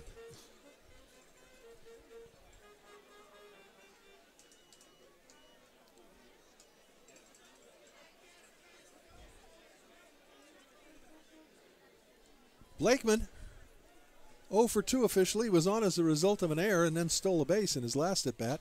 And he grounds that one off the pitcher's glove, but the second baseman's got it, and he'll step on second for the fielder's choice to retire Blakeman and the Crabs. However, the Crabs come up with 1 run on 2 hits. There were no errors and 2 left. And at the end now of 5 complete, it's the Crabs 3 and the Wildcats 1. You're listening to Crabs Baseball, KGOE 1480, Arcadia, Eureka. After the ball game, bring your lawn chair, bring your blanket, bring your flashlight, and bring your cowbell.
Crestwood Behavioral Health Center in Humboldt County. It's all about the community.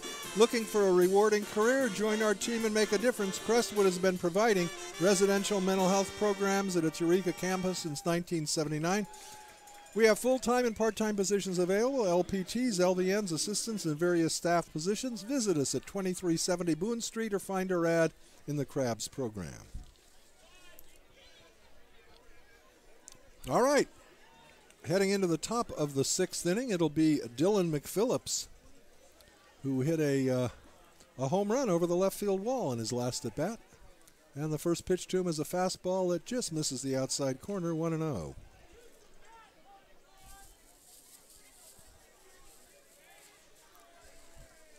The 1-0 offering is lashed into left field, a solid single in the hole between third and short.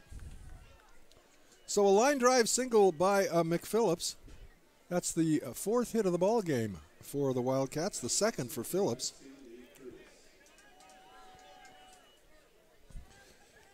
That'll bring up Sam Lee Curtis.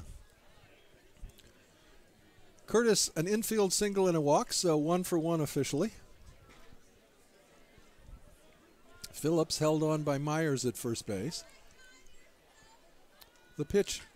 Line drive down the left field line. If it's fair, it's trouble. It's a fair ball. Rounding second and heading into third is McPhillips on a double by Sam Lee Curtis. So the Wildcats come out swinging here in the top of the 6th inning. A leadoff single followed by a double, and the tying runs now in scoring position with nobody out in the top of the 6th inning for the Auburn Wildcats, and the heart of their order coming up. The 3, 4, and 5 hitters. And here is Nate Verlin. Verlin has flied to center and struck out.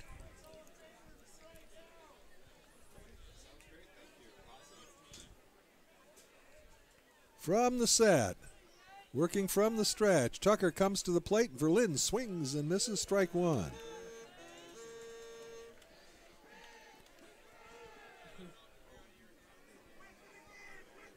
0-1 the count to Verlin. Tucker kicks and deals. Swing and a miss on the fastball. It's 0-2.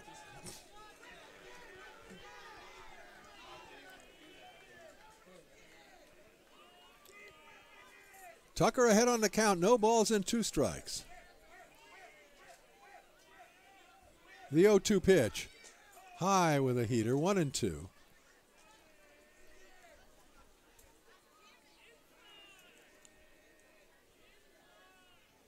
A ball and 2 strikes to Nate Verlin. Wildcats runners take their leads at second and third. The 1-2 pitch. Swing and a miss. A big non-productive out. The 10th strikeout of the ball game for Wyatt Tucker, and it comes at a great spot, but he's not out of the woods yet by any means. Here's Justin Glover. Left-handed hitting designated hitter, the cleanup hitter.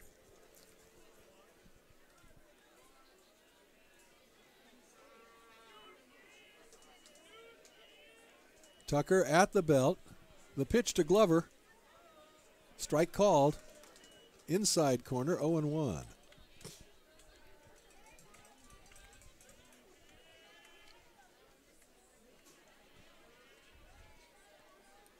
Tucker's 0-1 pitch.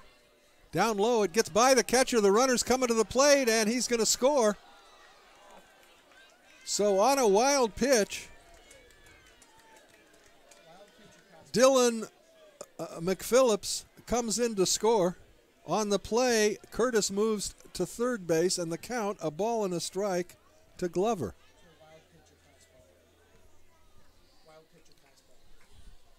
Wild pitch. So the runner at third, 90 feet away from tying this ball game. The count 1-1. The Crabs infield in all the way around. A swing and a miss by Glover. It's 1-2.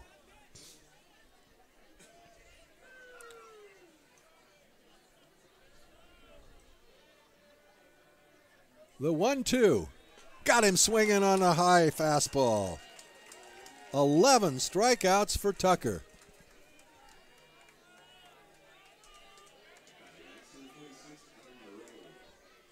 It'll be up to Adam Moreau now, who has twice gone down by the strikeout route.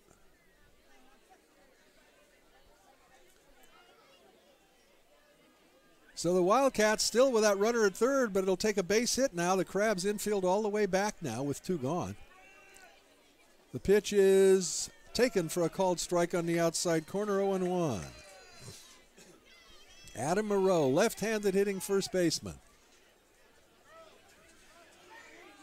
The 0-1 from Tucker.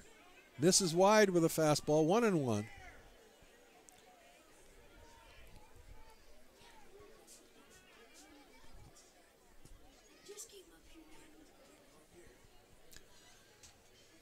Tucker's 1-1 offering.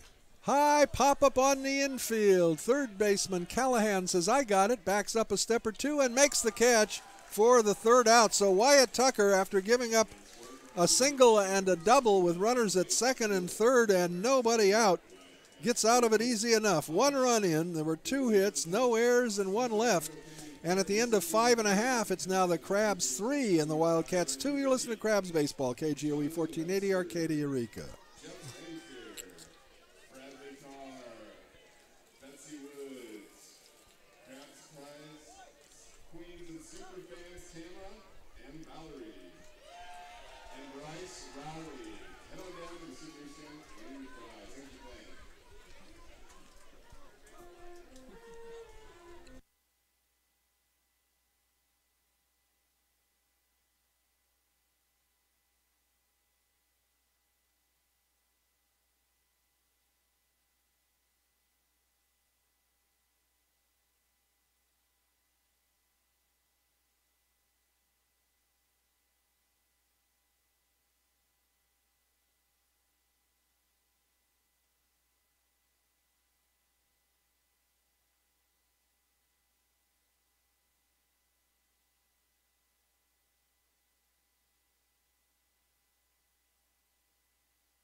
They had a little contest earlier in the ball game for the fans, throwing some tennis balls and trying to get them in a bucket. And what they were giving away was tickets to the Humboldt County Fair, which is going to be coming up starting August 23rd.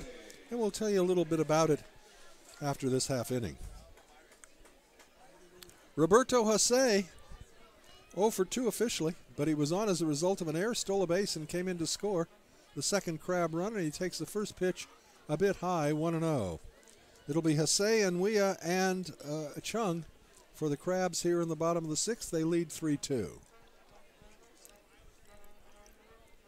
Line drive into center field, and that's going to fall for a base hit. Played on a hop by Verlin, so a leadoff single by Roberto Hase. Crabs would like to get that run back that they surrendered in the top of this frame, and that'll bring up Anthony Anwia. Anwia 1 for 2 on the evening.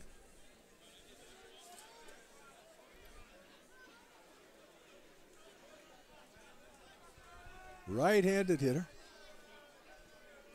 Josephson comes to the plate with a fastball that just misses outside, 1-0.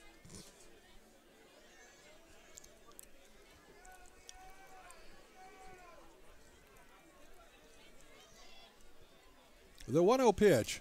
Breaking ball is fouled off.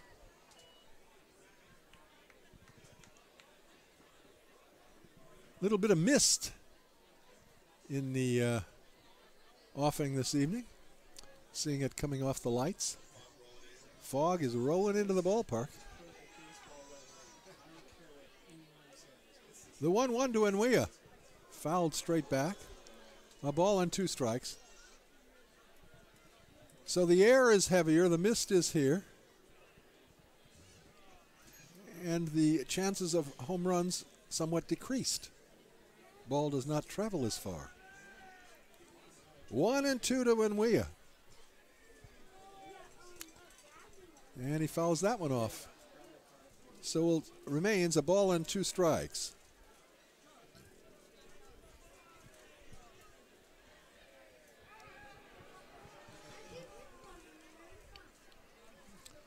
Krusty has entered the ballpark.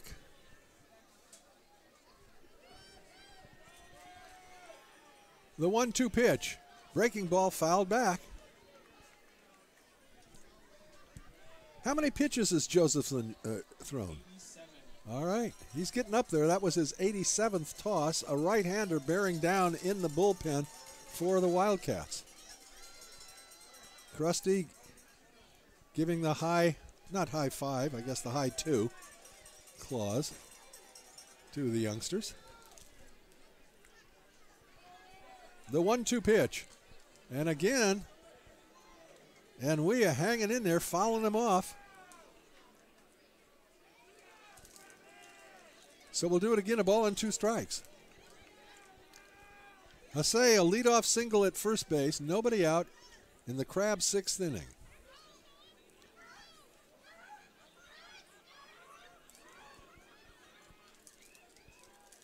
Josephson set. His 1-2 pitch. Again, fouled off to the right, out of play.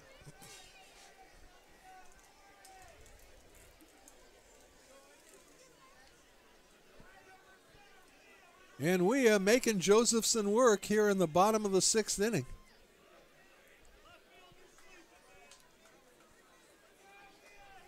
At the set.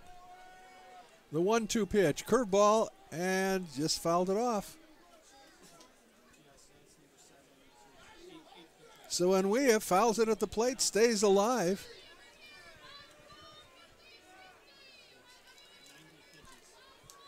This is becoming a long day's journey in the night. We'll do it again, a ball and 2 strikes to Enwea. Josephson set. The pitch. Breaking ball stays up high, 2-2.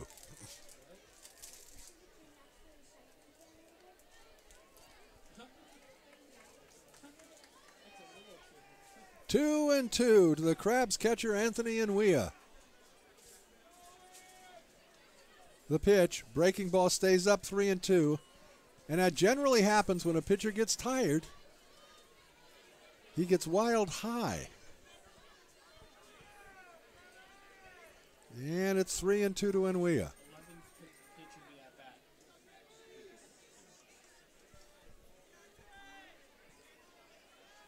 Hassay goes. The pitch is lined into left center field. That's going to be in there for a base hit and extra bases. Rounding third is Hassay. He's going to be waved to the plate. Rounding second and on his way to third is Enwea. The throw is not going to be close. A booming triple by Enwea. His second run batted into the ball game, and the Crabs now lead 4-2.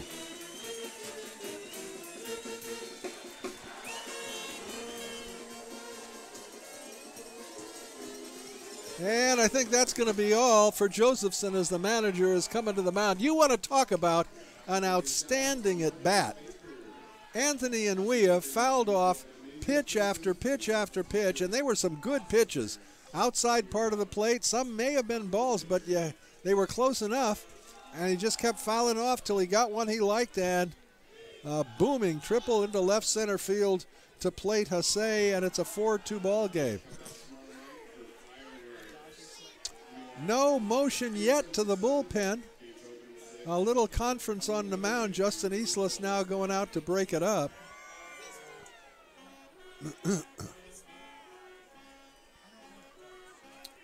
So I guess he's going to stay a little bit longer with Josephson as he trudges back to the dugout.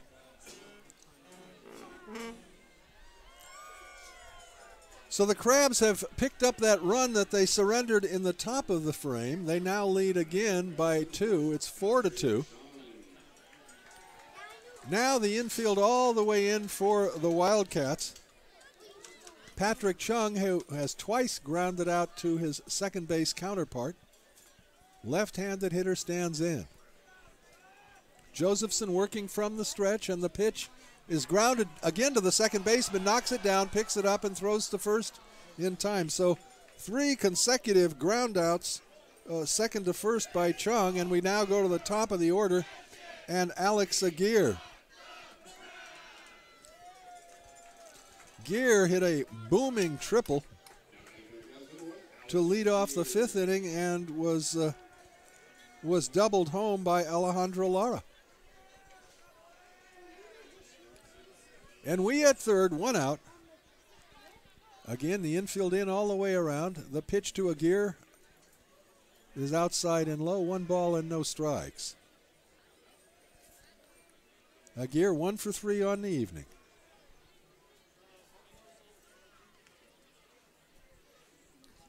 Josephson set, and his 1-0 pitch.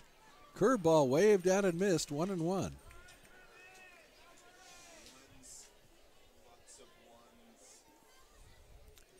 One's on the board. Batter number 1. Alex Aguirre, 1 ball, 1 strike, 1 on, 1 out. And that pitch bounces at the plate. It's now 2-1.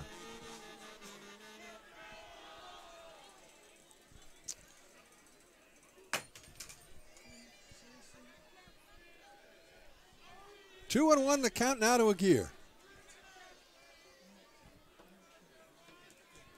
Josephson at the set, the 2-1 pitch. Just misses a little bit outside. Aguirre able to hold up, and the first base umpire Osborne indicates that yes, he was. So the count now 3-1.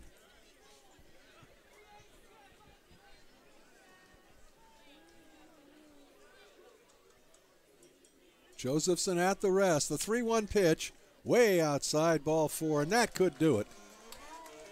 He is definitely tired. That was his 99th toss of the evening, and that indeed is going to be it as the manager is coming to the mound. And that'll be all for Josephson. He has pitched well. Given up 4 runs on 7 hits. 3 of the runs are earned. But he did not walk a lot of batters. He did not hit anybody. So he made the Crabs earn it. And he leaves with 1 gone here in the 6th inning. And the runners at first and third are his responsibility. So we can say he's given up 4 runs to date. But the runners on the base paths are his responsibility. And we're going to see if we can get a name for the new pitcher. Liam's got his young eyes looking for a number.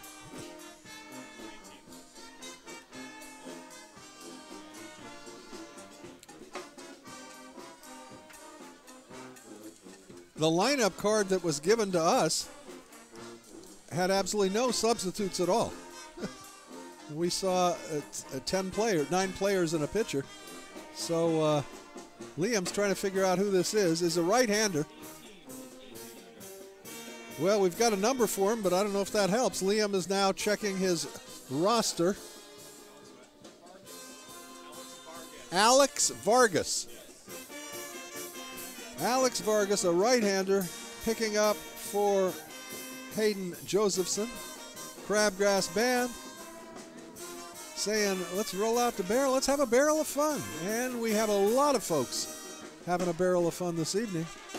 Big crowd on hand tonight, and we're certainly going to have that again tomorrow. When Vargas completes his warm-up tosses, He'll be pitching to Alejandro Lara. Lara, 2 doubles in 3 trips.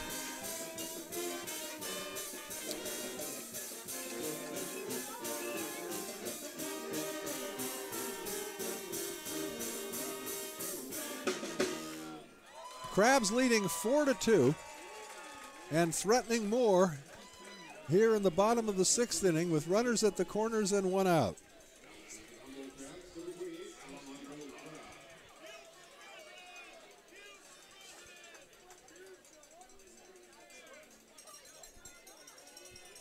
Lara has already driven in 1 this evening.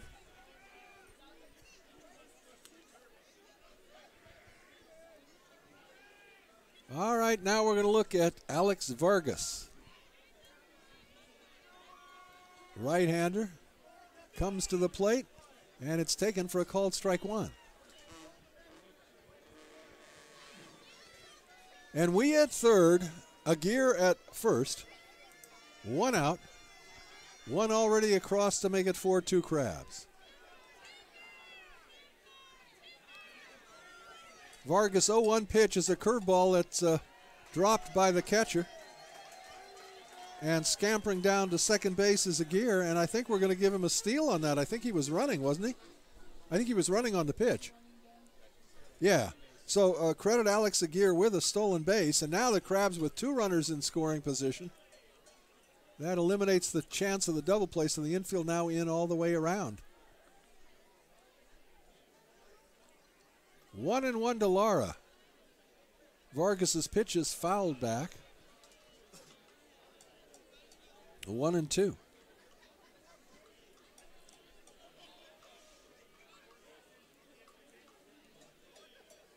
So the Wildcats infield in tight to try and cut off the run, prevent Enuia from picking up the 5th run of the ball game for the Humboldt Crabs.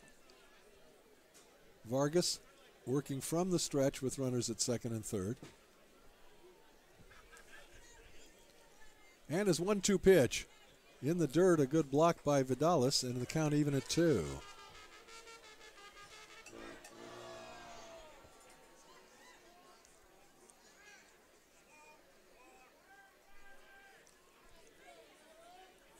Two and 2 to Alejandro Lara.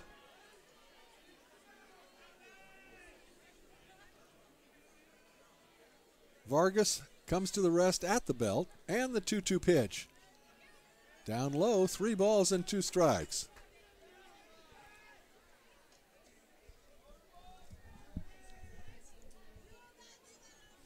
On deck, Jeremiah Burks. Big full count pitch now coming to Alejandro Lara. And we at third, Aguirre at second. The 3-2 offering to Lara. High, ball 4.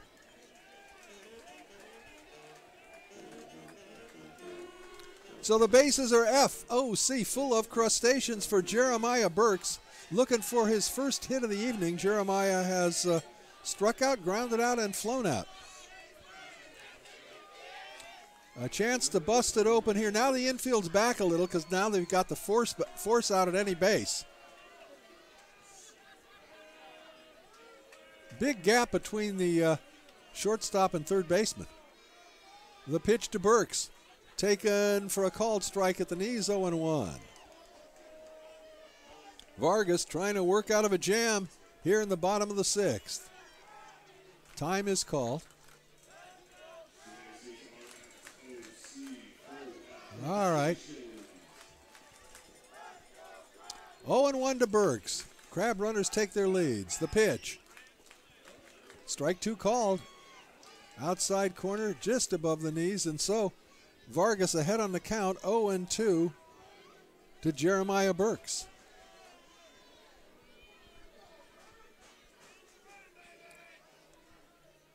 Vargas is set, and his 0-2 pitch. High and outside with a fastball. 1 ball and 2 strikes now to Burks. And we at third, Aguirre at second, Lara at first.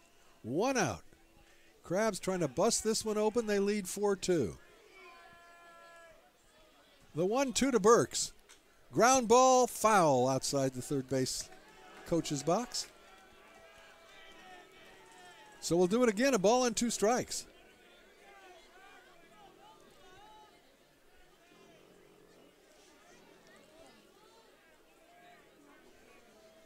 Vargas working from the stretch. Gets his sign from Vidalis. The 1-2 to Burks. Jeremiah fouls it behind us. We'll do it again, a ball and 2 strikes.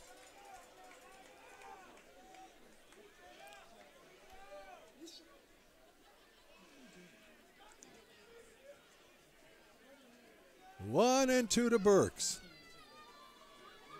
Vargas is set. He kicks and deals. Curveball is hit in the air to center field. The center fielder a long run. He's under it. He's got it. The runner at third tags.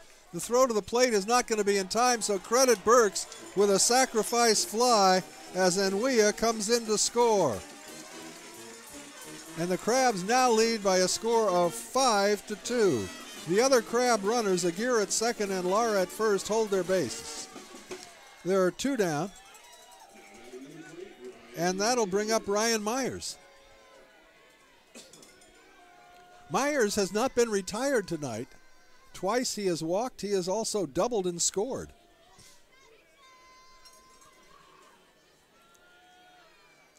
Right-hander versus right-hander. Vargas comes to the plate and Myers takes the pitch high and tight, 1-0.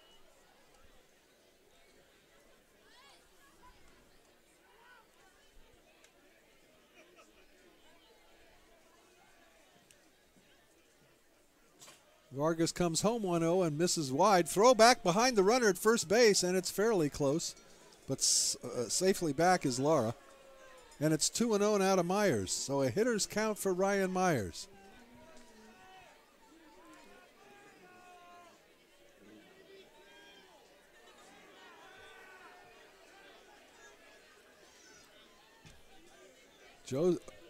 Vargas is set. The 2-0 pitch. High and outside, 3 balls and no strikes. So Vargas, 1 pitch away from loading him up.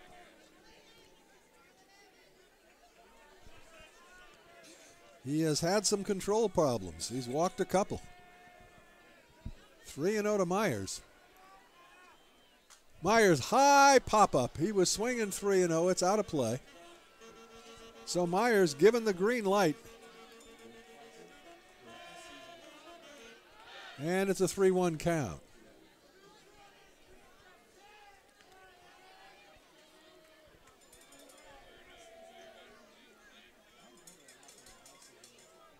Three and 1 to Myers. Trying to get that elusive 9th round tripper to tie Brian Blauser for the wood bat home run record for the Crabs. The 3-1 pitch, high ball 4. 3rd time that Ryan Myers has walked this evening. And that'll bring up Kyle Callahan. And that's going to be all for Vargas. The manager has seen all he wants to see of Alex Vargas because Vargas simply could not get the ball over the plate. He has walked 3 batters since coming on. So we're going to have a new pitcher come in. And Liam will put his young eyes on that hurler as he trots in from the bullpen. And we will get you a name as soon as we can. While we're doing that, let me mention the fact that the 121st Humboldt County Fair, right after crab season, it starts August 23rd and it goes till Labor Day, September 4th. Check out all the carnival rides. There's live entertainment. There's exhibits, 4-H animals, games for the kids, and all that yummy carnival food. Yeah, I just look at it and I gain weight. Funnel cakes, bags of mini donuts. Yes, that's the healthy stuff. All right. It's fair food. Live and satellite horse and mule racing. Family friendly and super affordable. The fair is fun for all ages. The fair is located in the Victorian village of Ferndale, which is worth a visit just by itself. All right, we got a new pitcher on the mound, a right-hander. Number 37, Raggets. Brock Raggets. Brock, B-R-O-C-K, Raggets. Brock Raggets comes in with 2 outs here in the 6th inning. And he will be facing Kyle Callahan with the bases full of crabs.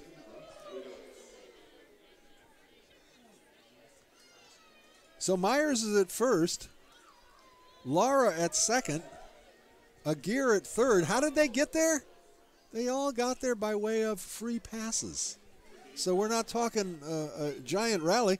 The inning started with a solid single by Roberto Jose, and then a booming triple by Anthony Enuia to knock home Jose. Chung grounded out.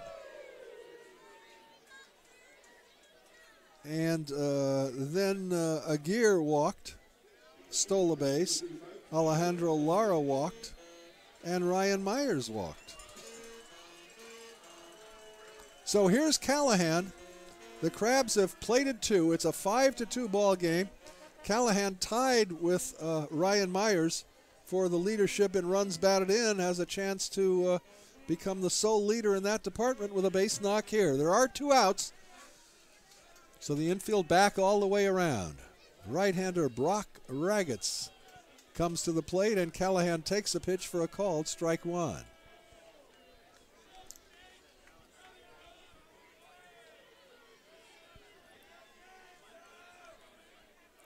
Oh, and 1 to Callahan. Raggets pitch. High and outside with the fastball. 1 ball and 1 strike.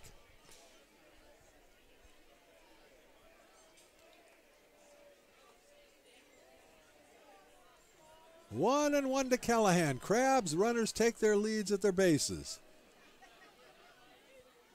The right-hander rocks into the windup, and the 1-1 pitch is a curveball that catches the outside corner.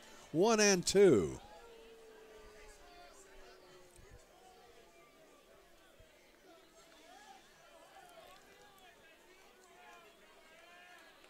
One and 2 to Callahan.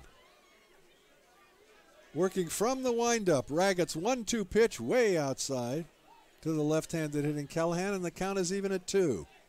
2 balls, 2 strikes, 2 outs, 2 already across here in the 6th for the Crabs.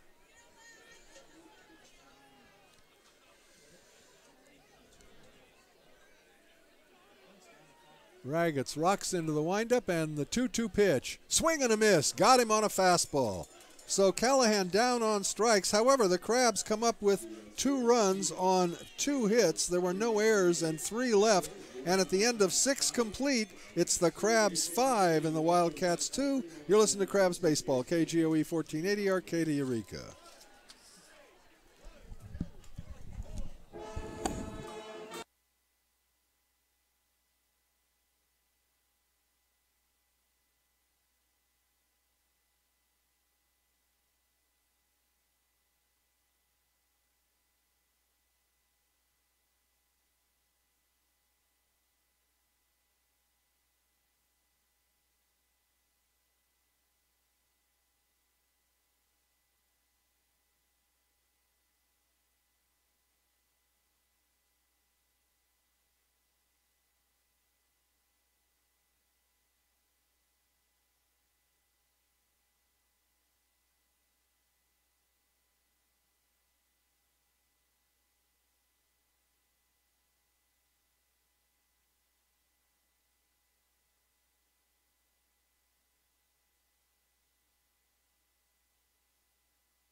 Little Crabgrass Band for you.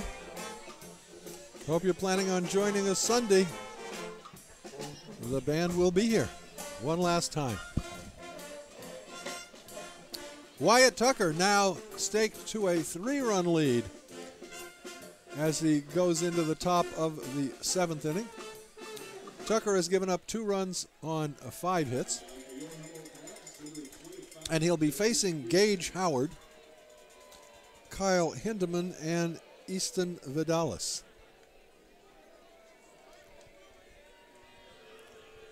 Howard, twice a strikeout victim this evening.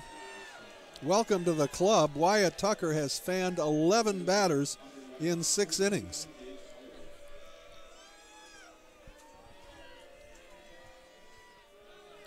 Gage Howard, left-handed hitter, will be followed by Hindeman and Vidalis. And the first pitch to Howard, he bunts it foul, back onto the screen, strike one. The Wildcats, of course, looking for base runners. And Howard trying to cross up the Crabs by laying down a bunt. Callahan now about even with the bag at third. The rest of the Crabs infield back.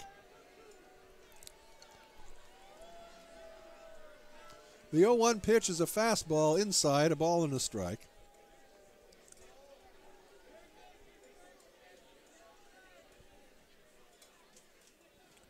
The 1-1 pitch.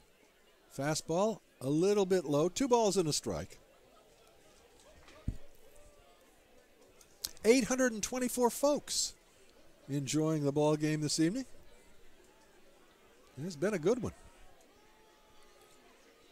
2-1 to Howard. Swing and a miss. Count is even at 2. Tucker has struck out at least one batter every inning.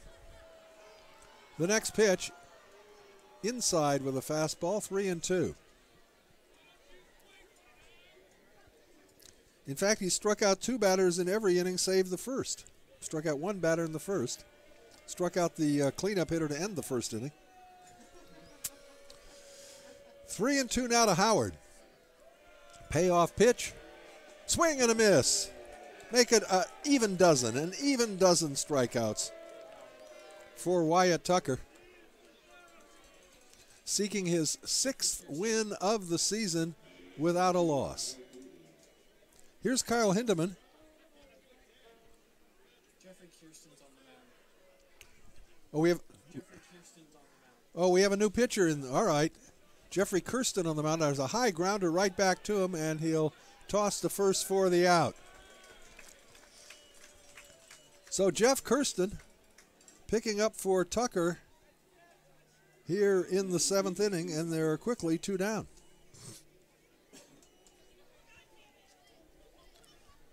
Here's Vidalis. Vidalis struck out twice against Tucker. So Tucker fans 11 batters in 6 innings and stands to win his 6th game of the year if the Crabs can hold the lead. And Kirsten giving every indication that they're going to do that here. At least in the 7th inning, he's retired the first 2 batters quickly. A 1-0 pitch now to Vidalis, taken for a call ball. Okay. Don't know what was wrong with that one. Maybe a bit low. The count 2-0.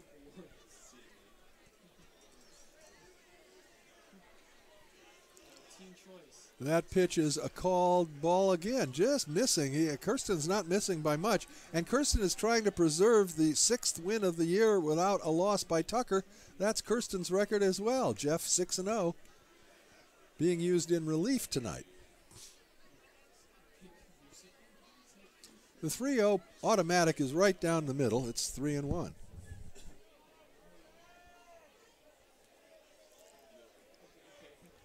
The 3-1 pitch.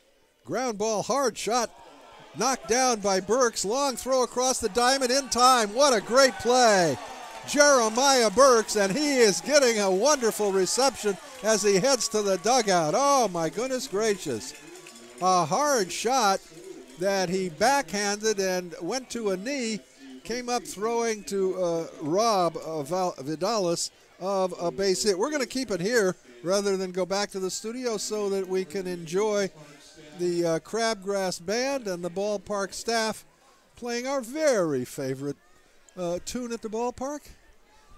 Going to stand up for this one. They're going to give us a little take me out to the ball game as 824 fans rise in unison to hear this tribute. Here we go.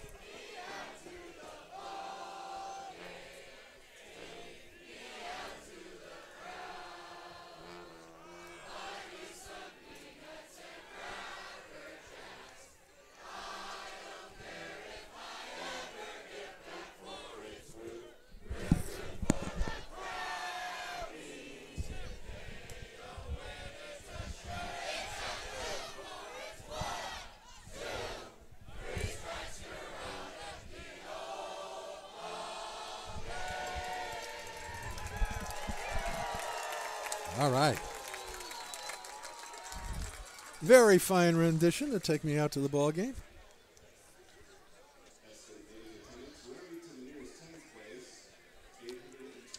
We've got Brock Raggets, who came in and induced Kyle Callahan to strike out with the bases jammed in the sixth inning.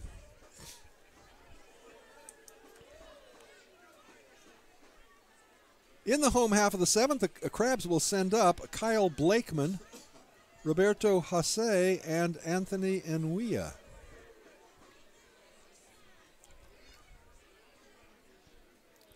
Blakeman on the evening is 0 for 3. He was aboard as a result of an error by the shortstop and stole a base.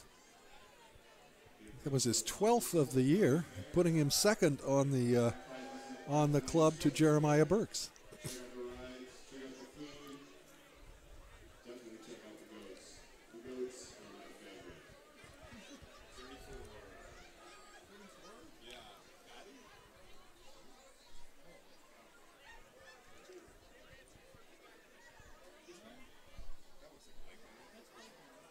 All right, Blakeman to lead it off for the Crabs, facing the right-hander Brock Raggets. 2 runs, 5 hits, 2 errors for the Wildcats. 5 runs, 7 hits, and the Crabs have played error-free baseball. Right-hander versus right-hander. And the pitch to Blakeman. Kyle takes a strike, 0-1.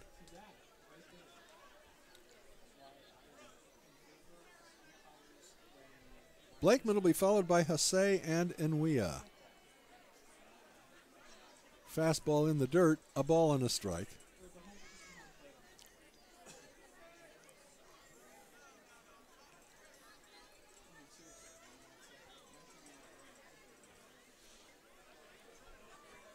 The 1-1 to Blakeman. Curveball, a high fly ball into shallow left field. It's the left fielder and the center fielder, and it's going to be the left fielder, Howard, who gloves it for the first out.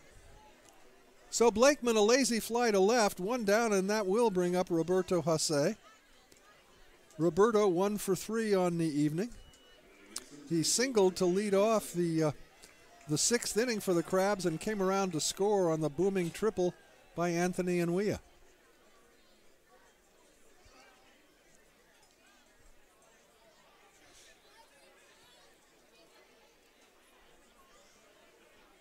The pitch to him is a called strike, 0-1. Jose and the gentleman in the on-deck circle, Anthony Enuia, 2 of the 3 very fine catchers that the Crabs have employed this summer. Fouled back, and the count 0-2. The third being Kyler Murphy, who had to leave before this weekend's series. 0-2 to Jose. The pitch, fly ball into right field. The right fielder coming over. He's under it. And Hindeman makes the catch for the second out. So 2 fly ball outs quickly in the Crabs' 7th inning, and it'll bring up Anthony Enuia. Enuia having a fine evening. He has singled. He has tripled.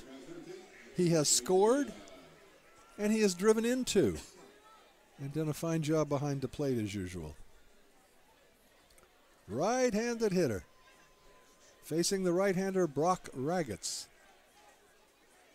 And the first pitch bounces at the plate, 1 ball and no strikes. A new ball put in play by home plate umpire Justin Islas.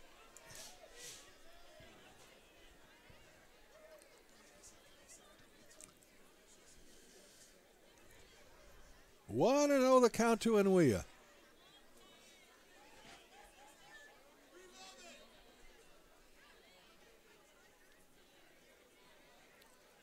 The 1-0 pitch, fouled out of play.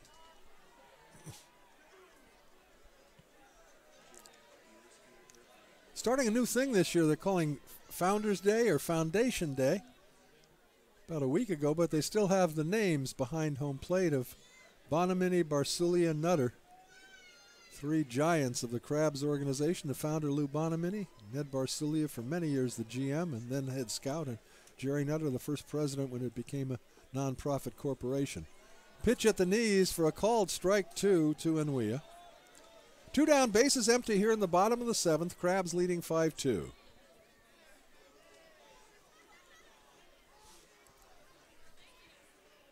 Raddatz 1-2 pitch. Curveball bounces up at the plate, and the count now 2-2.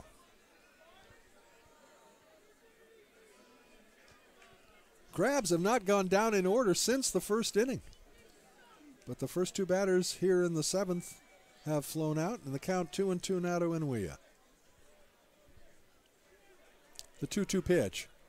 Ooh, no, I don't know what was wrong with that pitch.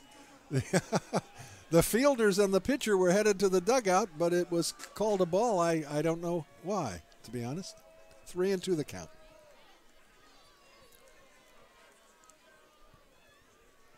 Raggett's payoff pitch. Ground ball past the third baseman into left field for a base hit. And Wea with his third base knock of the evening.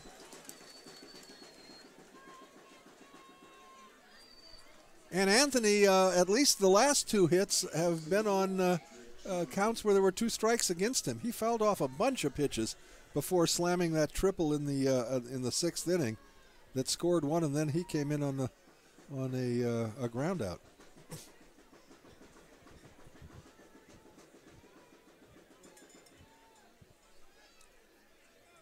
Here's Patrick Chung. Chung has 3 times grounded out to his counterpart at second base, and he waves at a fastball 0-1.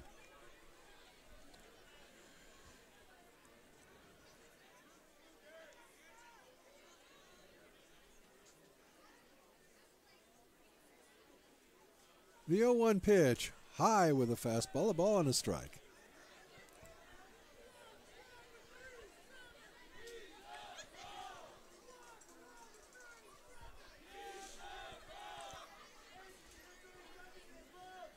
One and one to Chung.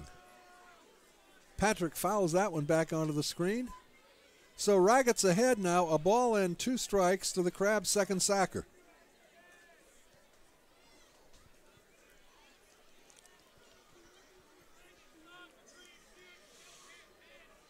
Raggett's at the set.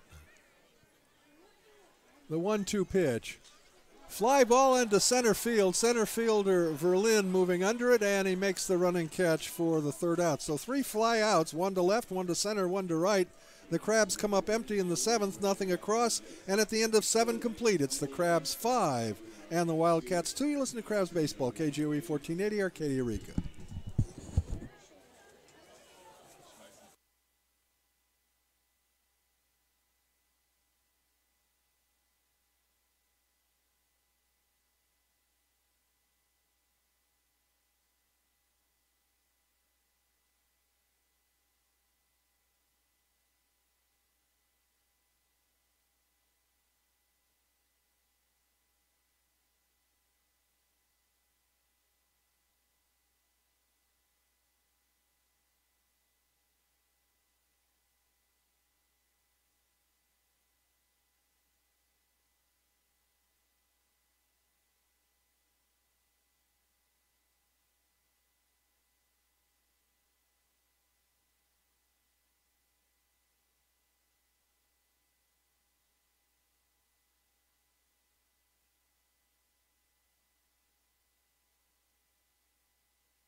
Jeff Kirsten out for his 2nd inning of work.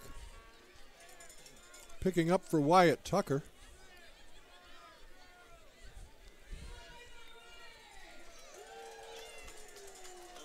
Kirsten retired the Wildcats in the order in the 7th inning.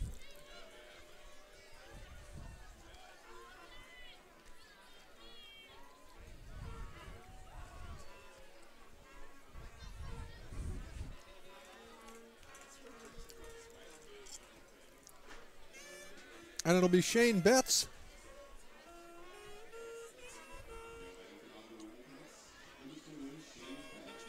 No, we got a pinch hitter, number 34, coming in for Betts.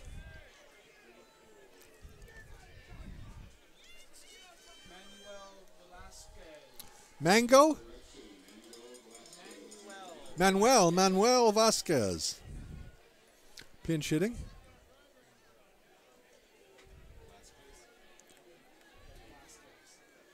Velasquez or Vasquez?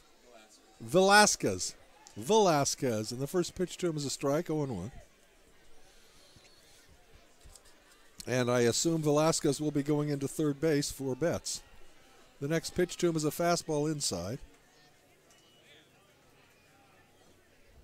1-1. Jeff Kirsten picking up for Wyatt Tucker.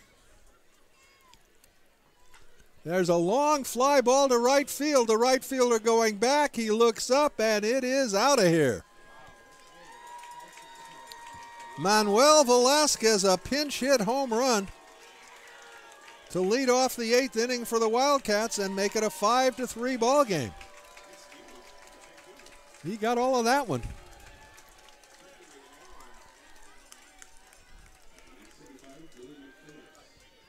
And now we go to the top of the order, and Dylan McPhillips, who has singled and homered. He has scored 2 runs. And the first pitch to him is high, 1-0.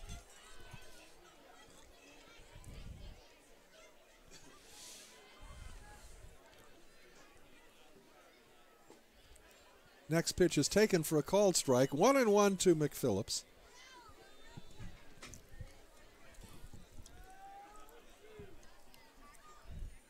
The 1-1 pitch, high fly ball into left field. Moving under it is Jose, and he puts it away for the first out of the 8th inning. So McPhillips skies to left, 1 gone, and that'll bring up Sam Lee Curtis. Crab pitchers have had no success with Mr. Curtis this evening. An infield single, a walk, and a double. So he's 2 for 2 officially. Right-handed hitter, getting his first look at Jeff Kirsten.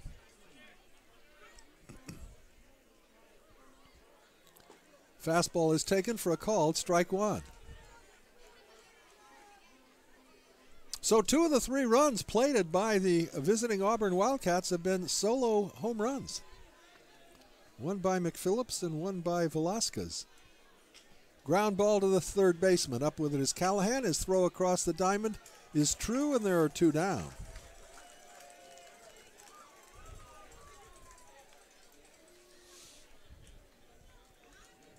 The middle of the order has absolutely been held in check by Crab's pitchers this evening. Nate Verlin, the number 3 hitter in the order, has flown out and twice struck out.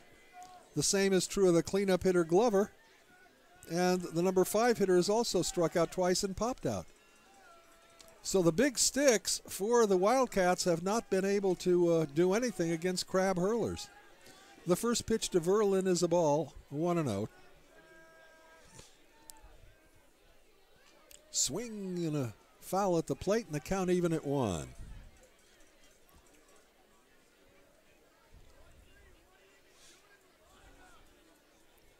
That's got to be one of the all-time cool things for a baseball player, to come in as a pinch hitter and hit a home run. I mean, we'd be a lot more excited if it was a Crab doing it, but it's just a neat thing. Fastball inside, and the count 2-1.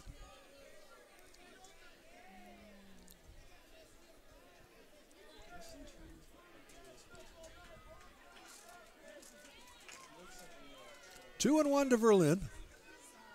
Jeff Kirsten rocks into the windup, and the 2-1 pitch. Fastball blows it by him. Strike 2. 12 Wildcats have gone down by the strikeout route this evening, 11 of them the work of Wyatt Tucker. The 2-2 pitch. Fouled back. Do it again, 2-2. These same 2 teams will be going at it tomorrow night, 7 o'clock. Hope you'll be here. Big fireworks show afterwards. Here's the 2-2 pitch. Line drive on 1 hop to Chung. From the outfield grass, he throws to first for the 3rd out. For the Wildcats in the 8th inning, 1 run, 1 hit, no errors, nobody left, and at the end of 7.5, it's the Crabs 5 and the Wildcats 3. You're listening to Crabs Baseball, KGOE 1480, Arcata, Eureka.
It'll be the top of the order for the Crabs as we move into the bottom of the 8th inning. That's Alex Aguirre, Alejandro Lara, and Jeremiah Burks.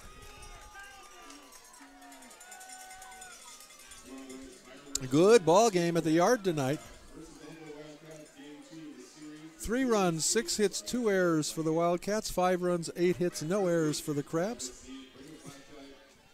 Brock Raditz been pretty effective since coming in with 2 outs in the 6th inning. He got Callahan to strike out with the bases loaded, and then retired 3 Crabs in the 7th inning, all on fly balls, none of them that deep. There was 1 base hit by Anthony Enuia. Aguirre, a triple in 3 trips.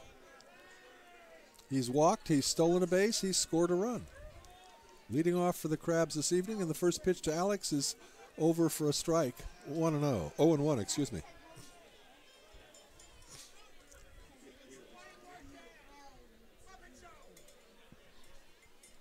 Here's the 0-1 pitch. Line drive off the glove of the third baseman. He picks it up. Long throw across the diamond is way off, and it's going to get by the first baseman, allowing Aguirre to go to second. And he's not stopping there. He's on his way to third, and he's going to make it easily. So that'll be a single for Alex Aguirre, and then a 2-base error. The third baseman never should have made that throw. He had no chance to get Aguirre. It was a nice play on his part to knock the ball down.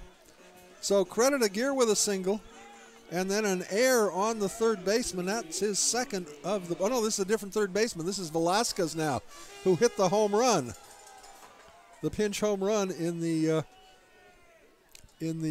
top of this frame. So here's Alejandro Lara. The infield now has to come in all the way around. The Crabs have, every time they've given up a run, seems like they come back and get it back. Raggett's pitch taken for a called strike. Lara having a fine evening, 2 doubles in 3 official trips. He's also walked, and he's driven in a run. Alejandro now would like to pick up Aguirre at third base. The 0-1 to Lara, and that one's down low. Ball and a strike to Lara. Nobody out, and a Crab at third base, Alex Aguirre.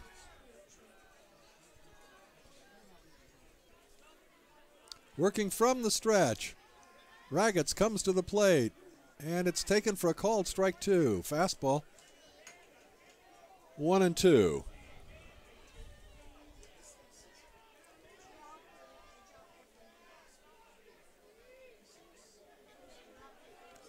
1-2 to Lara, right-hander versus right-hander. Raggett's 1-2 pitch, swings and fouls it back.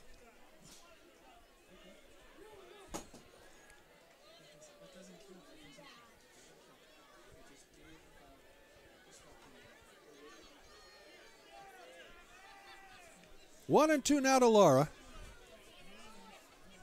Aguirre at third, nobody out. The 1-2 pitch. Curveball got him looking. Strike 3 called. Lara didn't like the call, but it was one of those borderline pitches that are tough to take when you got 2 strikes. 1 down, and here is Jeremiah Burks.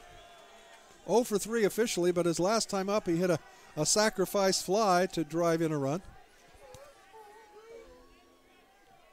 Again, infield in all the way around. Burks, a high fly ball to center field. That's going to at least plate 1. Center fielder's back, and he drops the ball, I guess. Everybody's gonna be safe. The run comes in to score. Aguirre scores. I think so, but I think he dropped it. Is that the center fielder? Well, Benjamin's not here, and so we're going to have to talk about how that one's going to be scored. What's the word, Liam? I'll let you make the call. Going to call it a hit? All right, we're going to call it a hit, so that'll be a double for Burks and an RBI, and the Crabs now lead 6-3. It was a catchable ball, but no one actually touched it, and so it's going to go as a hit, a gift double for Burks. And here's Ryan Myers. And he hits that one right to the second baseman, who throws back to the shortstop, but not in time for the double play. Alert base running by Burks, alert to see that ball was going to be caught. So a soft liner by Myers for the second out. And that'll bring up Kyle Callahan.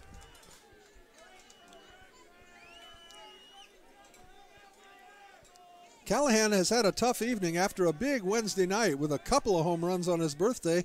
Kyle tonight, an 0 for 4.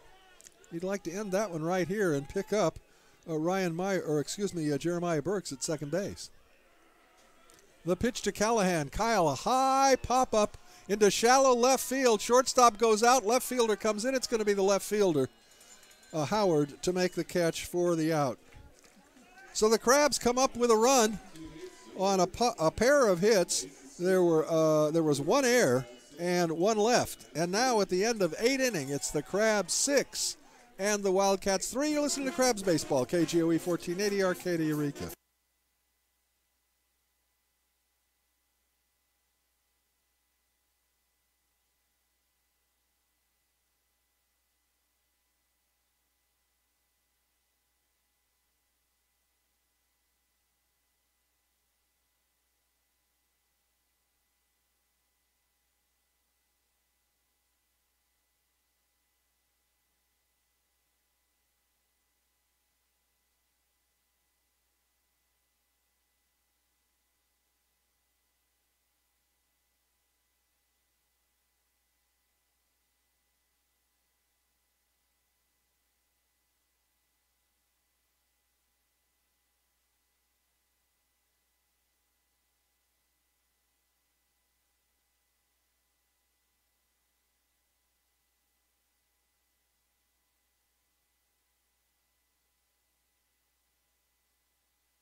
Well, the Crabs have played error-free baseball tonight, but I've got to admit, I'm guilty of an error.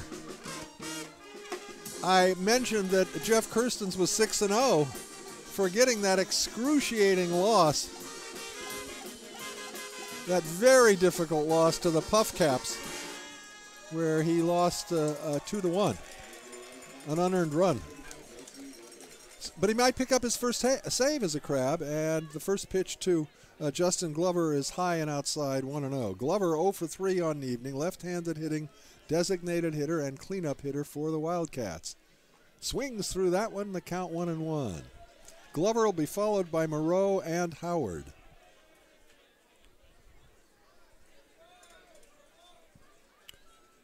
One and one to Glover. Swing and a miss, it's 1-2. Kirsten 6-1 on the season. The 1-2 pitch. Fly ball down the left field line. That's going to be in foul territory. Left fielder a long way to run, but it drops harmlessly to the turf out in the Crabs bullpen area. So we'll do it again, a ball and 2 strikes. Kirsten may have pitched his best game of the season in that loss to the Puff Caps. He was outstanding.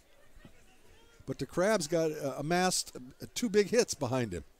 1 run on 2 hits, and he lost that one. And then the next night, Connor Lohr lost 1-0. And then the Crabs put a hurt on the Puff Caps in the final game of that series. 1-2 to Glover now. Kirsten's 1-2 offering. Hit hard and deep to right field, and that one's going to be out of here. The 3rd home run of the ball game for the Wildcats. All of them, fortunately for the Crabs fans, all of them have been solo shots. That's the 2nd home run off of Kirsten, and it's a 6-4 ball game. The Wildcats definitely are not going gently into the night. We got 3 more outs here, and now we're only down 6-4. That was the 7th hit of the evening for the Wildcats, and as I mentioned, their 3rd home run. Here's Adam Moreau. He has not had any success thus far this evening. 0 for 3, and a fastball backs him off the plate, 1-0. Moreau has popped to the 3rd baseman and twice struck out. Takes that pitch outside and low. Did he go around? No. Checked his swing successfully, says third base umpire Lemrise. It's 2-0. That pitch, that time he does go around, and it's 2-1.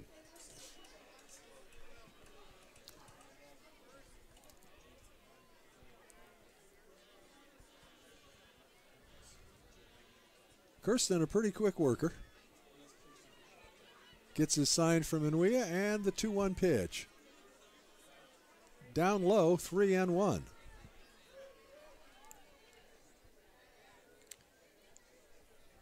The last thing Kirsten wants to do is to walk this batter, which would bring the tying run to the plate. The 3-1 pitch. He does walk him out. No, strike called, outside corner at the knees, and it's 3-2. That's a big pitch. The payoff pitch. Ground ball foul outside first base over by the dugout of the Wildcats. So we'll do it again, 3-2. We're in the top of the 9th. Crabs lead 6-4. Bases are empty, nobody out, and a 3-2 count to Adam Moreau. And time is called. All right, now we're ready. Kirsten's 3-2 pitch hit foul out of play. So Moreau hanging in there, making Jeffrey work.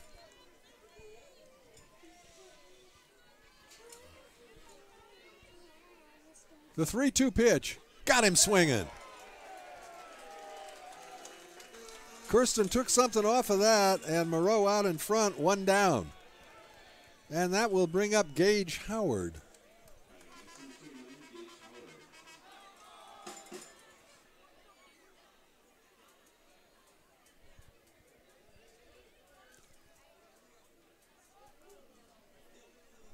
I think this is a pinch hitter. Pinch hitter here, 25. 29. Oh, is that still 29?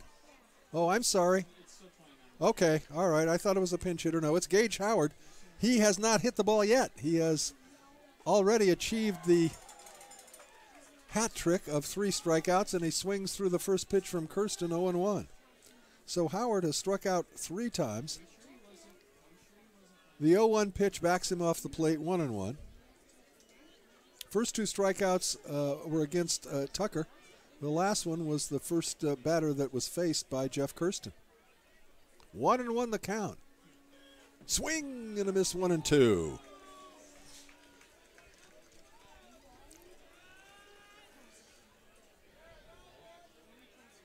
A ball and 2 strikes to Howard. 1 out here in the 9th inning. Crabs up by 2. The 1-2 pitch. Got him. Off-speed pitch. Howard down on strikes, and the Wildcats are down to their last out.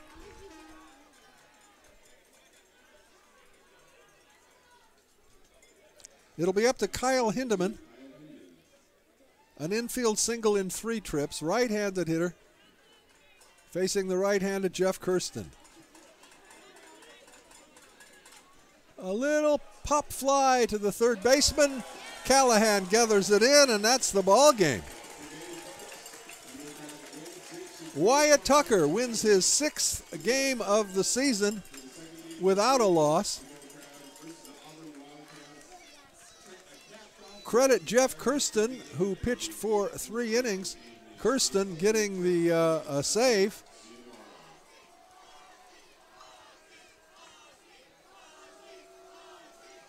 And that'll do it. There's some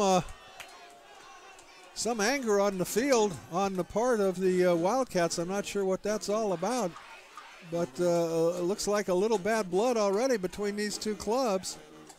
A few unfriendly waves back and forth, but that'll do it for tonight. The extracurricular activities be darned. In the ball game, what counts is the final outcome, and the Crabs win it by a score of 6-4. The line totals on the game for the Wildcats: 4 runs, 7 hits, and 3 errors. For the Crabs, 6 runs, 2 hits, and they didn't commit any errors. No errors. The winning pitcher again, Wyatt Tucker. Jeff Kirsten gets the save.